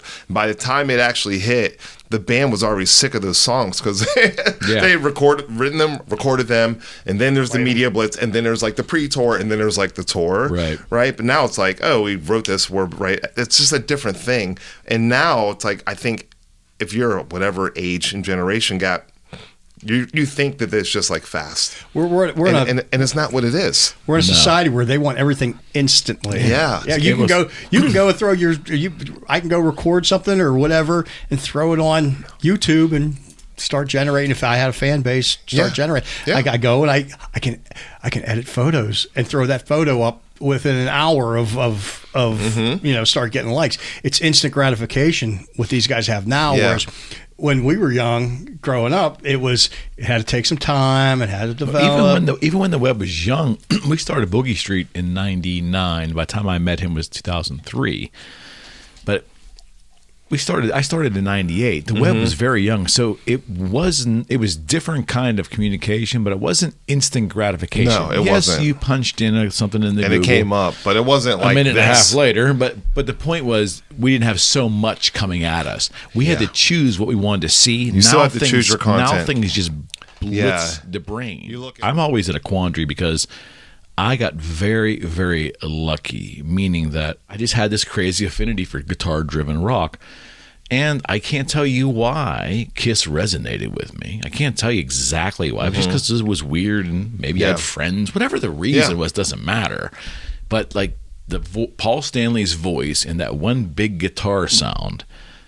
So when I made this midlife change, early midlife change after my brother had passed and finding myself, and I entered guitars as a hobby and it took off, it was, if I look back on it now, of course I was going to find a way to meet and work with that guy. I mean, it wasn't in my brain it was possible, but everything I had done, I migrated by fostering a relationship with Bruce Kulick. That was my in initially. Right. You know, and some other connections. And it was Eric Singer.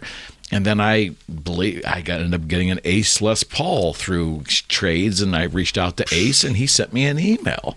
So it was kind of all building, but never did I say.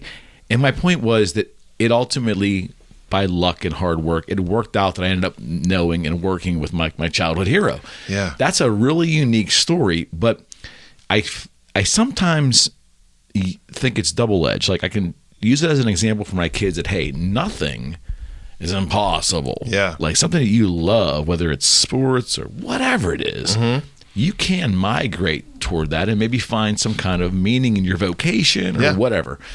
But at the same time, it's such a rare occurrence that I don't want to use that as the prime example to keep them motivated, because if they don't have the same breaks in, they might not get the same kind of luck that my journey brought me. I mean, does that make any sense? Yeah, I get it. I mean, I think there's luck in your thing, but there's also sort of this like weird woo-woo universe thing coming along with it. I have to agree with you. You know, like I was recording Rat's Wanted Man off of MTV because I couldn't afford the record, but I loved it. I used right? to do that. Yeah, like that. I would make my make my mixtapes. Right. Mm-hmm. My first interview was with freaking Warren D. Martini and freaking Stephen Pearcy in the hotel room. And of course it was. I'm tripping. Yeah. I'm like, they're like, hey, can we roll a joint on your record? And I'm like, it's the record from when I was 15. I'm like, absolutely. And they're like mad about Stone Temple Pilots being big, right? That's so good. But it kind of makes sense. It totally makes sense. And you end up kind of placing yourself by, I think, don't lose belief in yourself is kind of part of it. That's why I preach that all the time. Yeah, do you know what I mean? You gotta Like, believe in yourself. because it's very easy to, life will just pimp slap you around. Like I think you owe it's it a lot money. easier now. Because I always say this to Fred. If we were starting Boogie Street now, I mean, naturally, these rock stars are now dinosaur rock. But I think taking the ideas that we had and now entering and putting them out into the ether, I don't think we would resonate the same way. I know I'd be way more distracted because the internet would just send me 1,000 different directions because of my monkey brain. And it's like, Well, people are different too, right? I was able to concentrate easier because the web was not taxing my life like it is now. And also the way that we all consume things. So, I mean, it's scary to think that Stevie Wonder would not really hit if he came out now, right? Yeah, but true. There's a reason why that music worked, but there's also a reason why that music still sounds good. There's a reason why the Beatles still sound good. There's a reason why Led Zeppelin records still sound good. There's air in the music. There's a way that they recorded. We captured real human stuff. So like, yeah. It's organic. But what's happening now isn't going to resonate now. It's just like in 2 years. And that's the difference. It's the like staying power is not there. it's like it's a shorter timeline. Why is that? I think it's because it's overconsumption. We have more stuff. I mean, I listened to music from, it was like early 2000s. I was coaching CrossFit and I put on like a early 2000s like rap mix. And like one of the things that came on was Outkast. And I couldn't believe how good the production quality was because I'm like, how's that record 20 years old? But like that's old music now though. Like, how was that old? Well, how did Pink Floyd record Dark Side of the Moon in '73 and make it sound like that? I don't know. When you put that on a stereo now. Yeah, like you put stereo. There's a certain records that like could be made tomorrow. Yeah, it just sounds really good, and I just think those are those magical moments. But now it's just a different beast, and I'm allowing it to be what it is, and then find my sweet spots in it. Like I utilize the tool as well. Like now I have people in Iceland that know that I play guitar and like what I do. I would have never. That's a beautiful thing. I love that great part of the web. Yeah, it's like I still want to. I never want to lose sight of the old school element of it, And I hate even calling it old, but just like It's relationships. It's positive energy. It's like being true to yourself. Yeah. And then, I got this tool over here, so I can use it to reach more people. Yeah, it's the marriage of all of that. Yeah, I just think you're being smart about it. I mean, well, there's no gatekeeper now. Before, it's like, we're a band, we're in the garage, we get some songs, we finally play some covers, we get a gig, we start gigging. Now we think we need a manager. Then we go in the studio, and then it's like, the goal is to get signed. That was the formula. Yeah, the goal is to get signed. It's like, but what if I can just reach the consumer? And so you're and okay with it then? You're okay with it? I embrace it. As long you have no choice. Also, it's just like, it depends on what you want out of it. Like, I'm not necessarily chasing fame. Right. I think I'm chasing, do I want people to know what I do? Yes, absolutely. yes. But do I need the ego part of that? I don't. Yeah. If it happened to happen, 100%.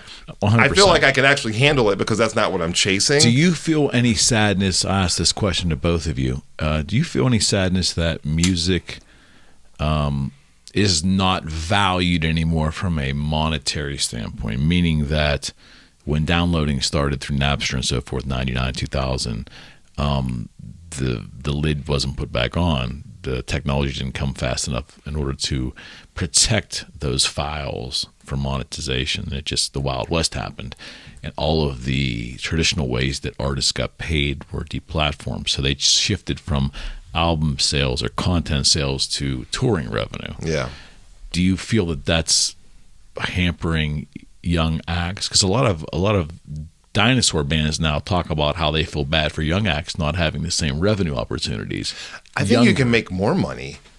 I think so. If you only have 1,000 loyal fans, 1,000, not like millions, 1,000, and you sold them all $100 worth of stuff, you can make a lot of money as like a local act.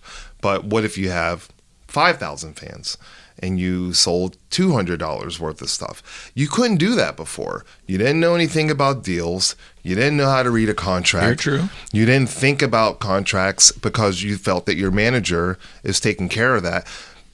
Now, I love that it was like, go make a record, right? That's awesome.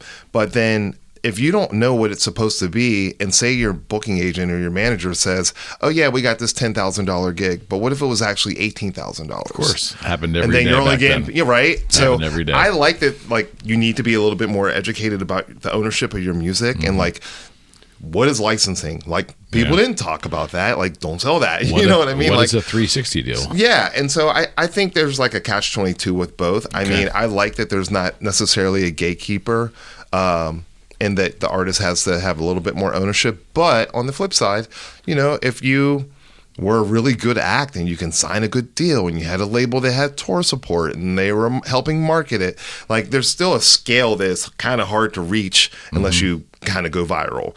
Like, having some type of company that can push whatever you've done so far to the next, you know, international level, I think is awesome. I think you're good in that. But what about, Fred, the bands that were successful in the 60s, 70s, and 80s, halfway through the 90s, that were getting significant ASCAP checks, you know, for their residual work on a regular basis, I think and that's had great. that stolen from them through illegal downloading? Oh, yeah. Did that not happen? I think it did. happened. It definitely happened. It's definitely a loss. You know, I mean, it's a catch-22. When people talk about, I was listening to Metallica's Black album on the way over, and I was like, wow, this production still smacks. Like, they did a good job with that. Bob Rock. Bob Rock was a mother, yeah. Yeah, like, and you know, I'm like listening to like just the song arrangement and all that stuff. And so when Lars was kind of like anti-Napster and kind of everyone got on him, I'm like, I'm not sure why you guys are so mad about Metallica. They're like, oh, they're already rich and blah, blah, blah. I'm like, imagine working on a record for like 3 years. Yep. And you put your blood, sweat, and tears into it. And the only way to kind of recoup anything about that, because that studio time has to be paid for, that expensive ass producer that's making this classic record has to be paid for, and then people just get your music.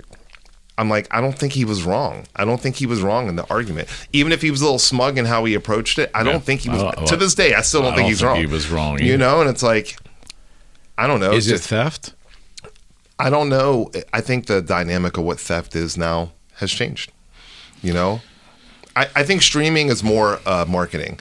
I wouldn't, if someone's like, oh, I got 1 million streams, like, Oh yeah, I don't think streaming stuff. But I'm saying in '99 when Napster hit, and you, let's say you're Kiss, you know, and you're used to these, Gene and Paul used to these ASCAP checks. I'm not going to pretend I know what they were. yeah.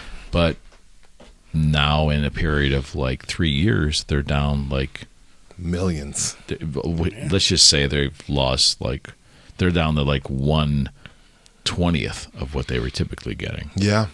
You would feel like your stuff was stolen. I'm not mad at any artist who had an issue with that. You know, like I totally get it. I respect it. The flip side is like, where's the switch in like progression? I think it sucks. I don't like how it happened. You know, if I were on their scale or even a quarter of that scale, I would have been pissed.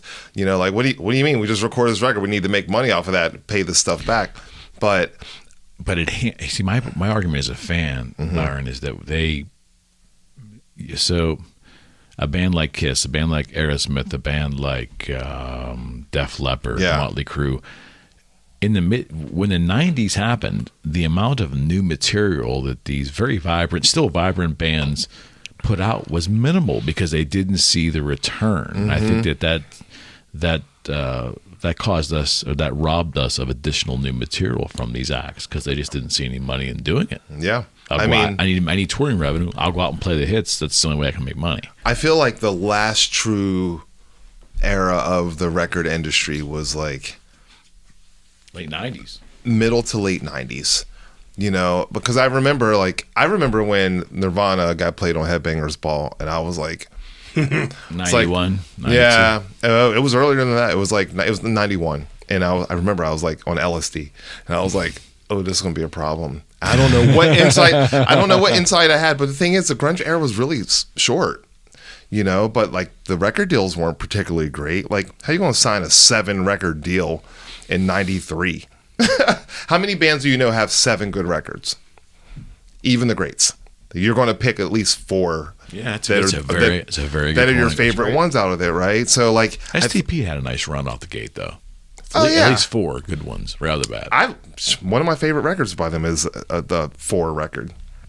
That record slaps. That record slaps. Yeah. But like most artists, that's what they were being given. So, and they didn't understand the advances and all that stuff. And I just think it was still the old model.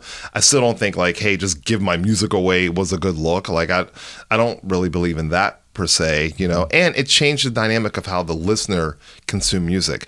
People don't think about, oh, my new record's about to drop. They're like, yo, my new single's about to drop, right? Yeah. So now as an artist, people don't listen to, I still listen to records. I still listen to the whole thing because people made music that was good enough to listen to the whole thing. Absolutely. Now people are like, yo, I need to have this one song. If that one song gets you on, what's kind of weird is you can almost, through like brand deals and endorsements, make just as much money, if not more, than those records selling as full, really complete pieces of work. You know, and I believe in the bodies of work still. But, you know, my band, like, we're new. We played a lot of gigs and it just kind of happened fast. But I'm not feeling like I had any pressure to make a record as much as it's like, isn't that weird? Let's just make some songs. Isn't that weird? Yeah, it's a weird thing to adapt to, especially being from that, I consider, older generation and mindset of like how I consume music. But if I have somebody in Japan that can hear one song that ends up getting them into the band, then I still have the opportunity, if they're a fan, they like the song enough, to hear the record. Before, you had to wait 1.5 years for the damn record, and then you needed Circus Magazine and Metal Edge to tell you when it's coming, and you know, so and so's in the studio, and the next Extreme record, you know, Nuno Betancourt's, you know, all that type of stuff. Now you can just go to Nuno's page and watch him rip a solo, and you know what I mean. Like that's kind of cool as well. Like there's some perks to it, and there's some like oversaturation. Yeah, I mean, I just think it's. What are you going to do? So it's only going to get worse. So Fred and I have talked about this. Like when you can relate because we're not too far apart in age. There was an amazingly beautiful thing about purchasing media and then ingesting it in a form of an album or a cassette tape. Or I haven't lost any CD. Of that. Thank God we still don't. Some of us, but there's a whole generation after us that didn't understand that experience, and that's okay. That's progress. I get it, but that whole ingesting our media that way.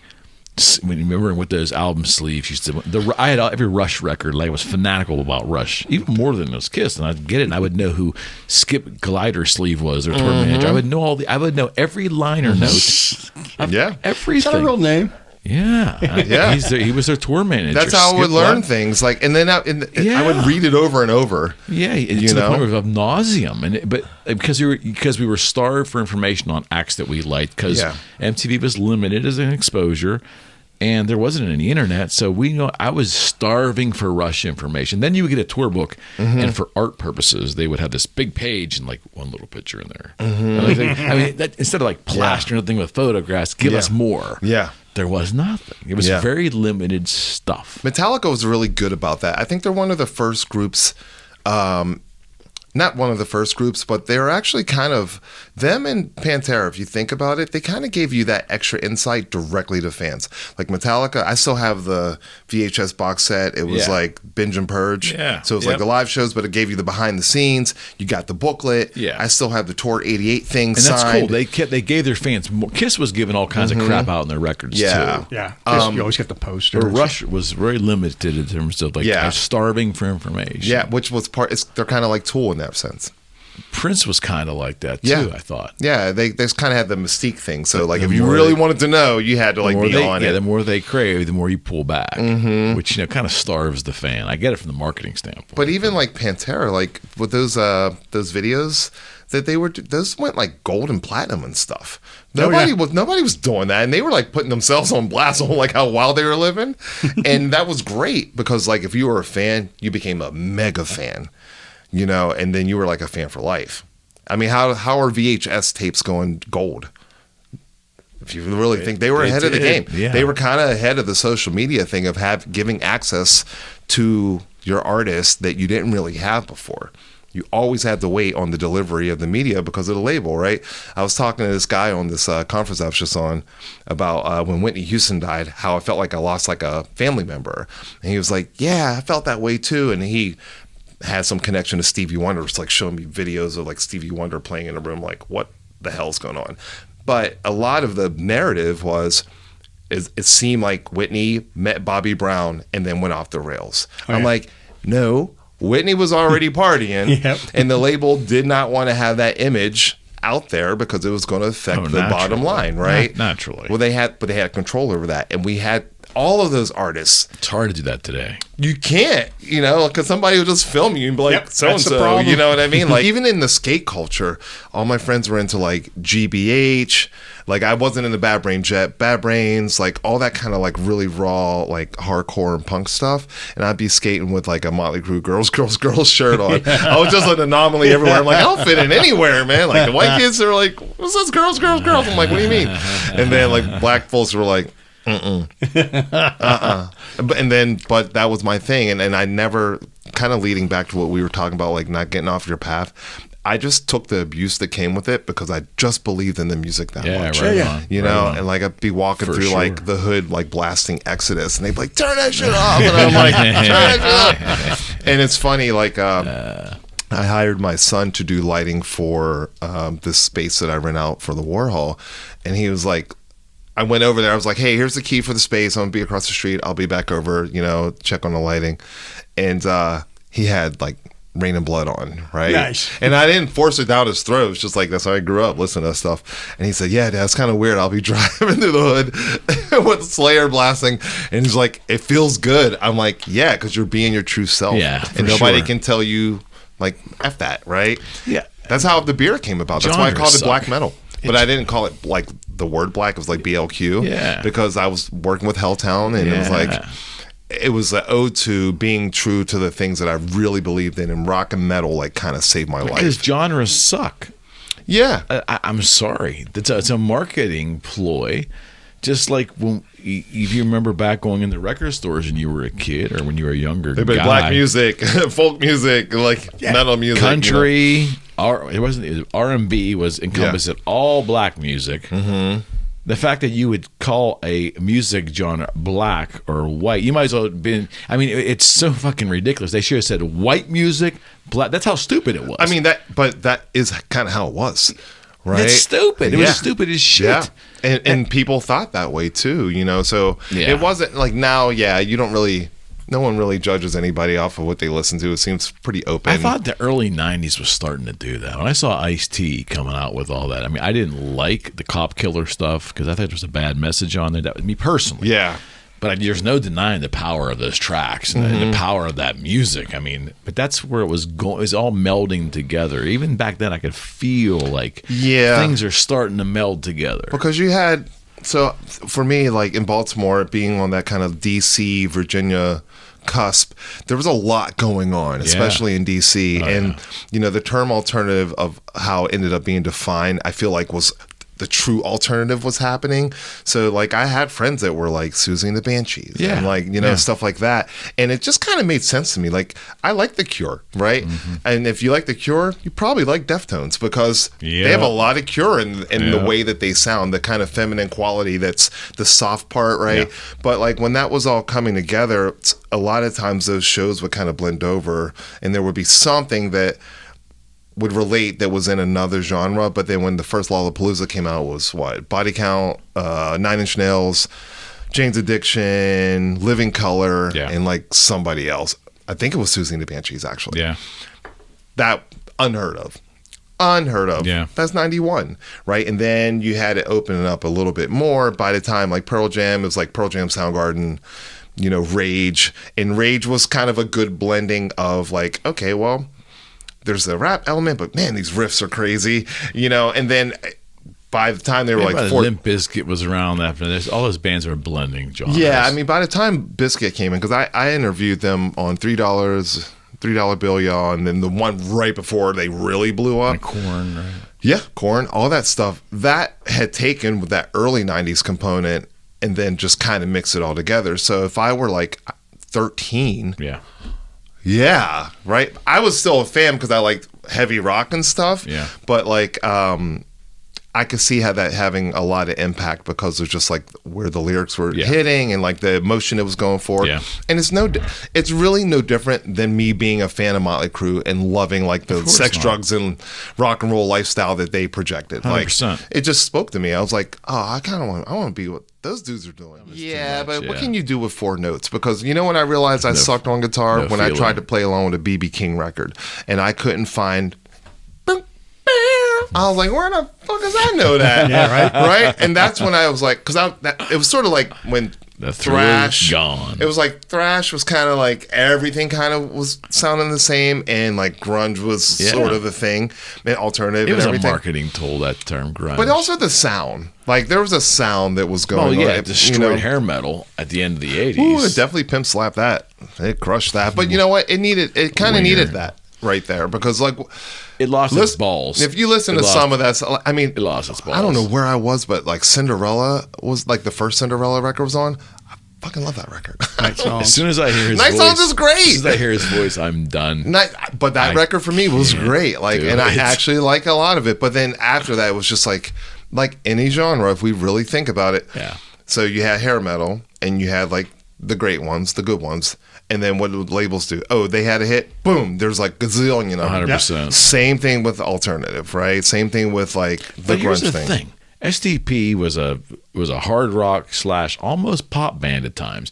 Soundgarden was just a great hard rock band, and they were kind of progressive though. You think? Dude, listen to the they time change. They were alternative. They were a rock band. So was Pearl Jam. They were a fucking rock band. I think Pearl Jam, in my opinion, Pearl Jam was more a rock band. Okay. Than grunge. I wouldn't even call them that. Okay. And I think Alice in Chains was the most interesting and the deepest. Oh, man. And then I think Soundgarden was right on the cusp of being a prog band because they could play a weird time signature. They did. But make you think it's in 4. And make it a radio hit. Like Black Hole Sun, there's like crazy time changes. Kim Fahall did some interesting shit for a one guitarist band. Yeah. I think he did. He's unsung to me, in my opinion. But a lot of that comes off of like what's happening with the drums.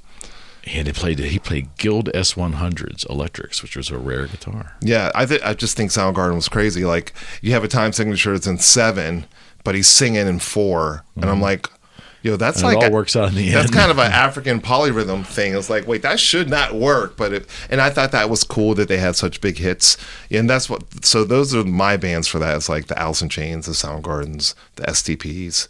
I love the Pearl Jam too, but like those were like my main ones of that style, especially Alice in Chains. Yeah, because that's where I understood like Freddie spent 5 years then, right? The power of the long note.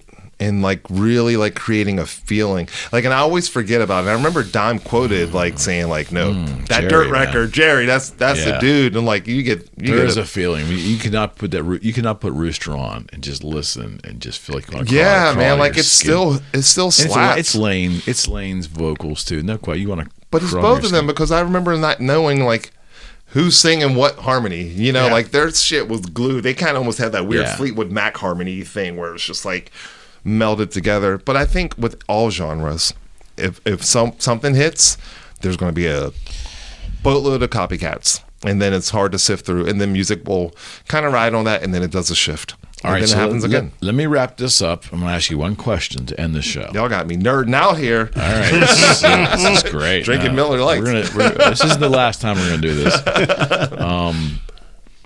Have you heard Nuno's new song? It's a lot of notes. But the thing is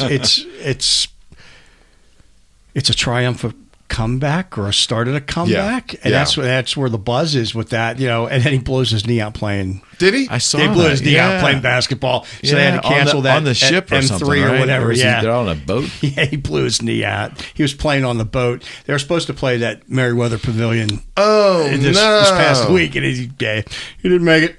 But thank goodness it wasn't his wrist or his fingers or something like that.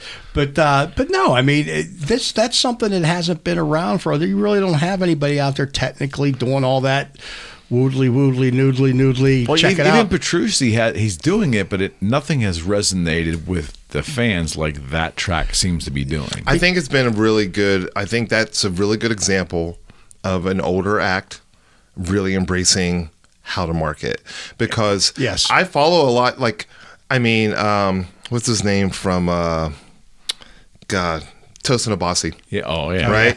So we hung out with him on the Zakk bus, didn't we? Yeah, because they were on that G3, right? So they did do G3. It was crazy. But you know who the VIP was? Nuno of that tour.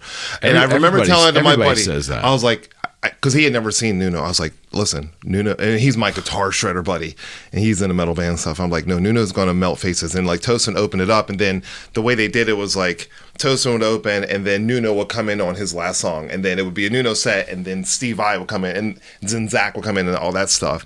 And but that whole world where Tosin resides, there's a shit ton of shredding going on. Like all those cats, the guy have the new like plugins and all. Like I follow all that, but then after a while, a 9-string guitar. But I kind of get he's an 8, but like. Think about his success. There's no vocals. It's super progressive. It's really busy. It's very heavy.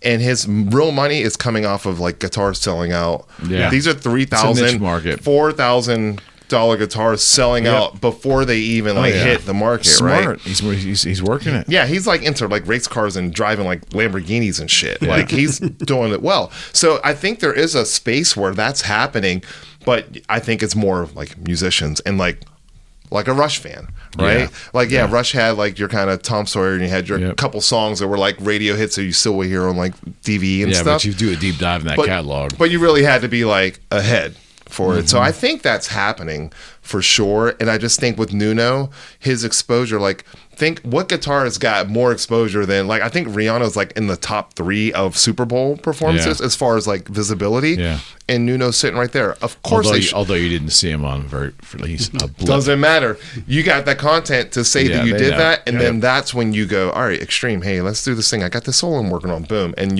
that's where I think social media is a great tool, right? Like, but solo wise, it's just Nuno doing what Nuno does, but I don't think it's my favorite Nuno solo.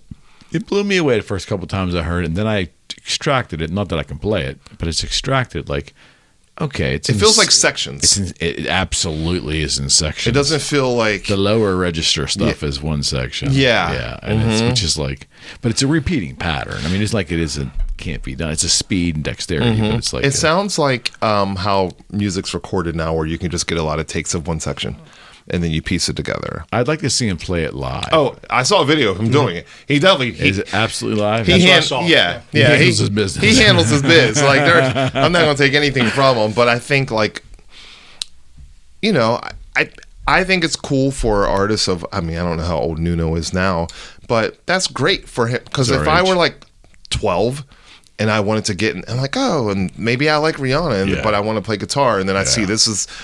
Maybe that's how somebody gets into extreme. 100%. Because, like, it's a gateway for them. Hey, I thought "Gotta Get You Into My Life" was an Earth, Wind, and Fire song. That's how I learned. I mean, I was a kid. Like, that's what we heard in our house. I didn't know that, you know? So, like, I don't care what it is. Like, I didn't get to see Led Zeppelin, but I'm a fucking fan. And so maybe I'm getting into it after the fact. And I think if social media is going to provide that platform, if someone gets into Mötley Crüe off of the Dirt movie and then they become a super fan, is that a loss? I mean, right? I think that's like, awesome, right? That's why we got a tour, because of that movie. Yeah. That's what it is. I mean, I wish it were darker. I wish it were truer. Like, I know it was true, but I wish it was like the dark. Good stories. Did you guys have fun? It was Dude, this was great. We need to do this on a regular basis. Yeah, this you got to give it a name. I'm thinking about. I'm thinking you got to give it a name. I got to get him in here more regularly. But you're going to be out for what, 2 months? Yeah, I'll be home in July. So maybe in 3 months we can do this again if you're game. Dude, you only got to ask me. Like, yeah, because you just got to tell me when. Can go on forever. So people can reach you. Is it ByronNash.com? ByronNashMusic.com. Yeah, and you're all over social media. Just type. If you can't find you on social media, they're not looking. Yeah, you're everywhere. I'm probably annoying, and that's when you know you're doing it right. No, you're definitely not. I mean, if you're annoying, I wouldn't have you here. Trust me. It's just like you got to be consistent, you know. But yeah, that's where I am, man. Gentlemen, as always, thank you. Fred, be safe out on the road. Thank you. Yeah, you're going to Europe, and just make sure you keep updating us with photos and all that nonsense. I will. And dude, keep blistering, man. Thank you. It's like there's no one in town doing what you're doing, bro. Thank you. I appreciate that. Not at all. All right, friends. Byron Nash, Sir Fred Kowalo. We are out.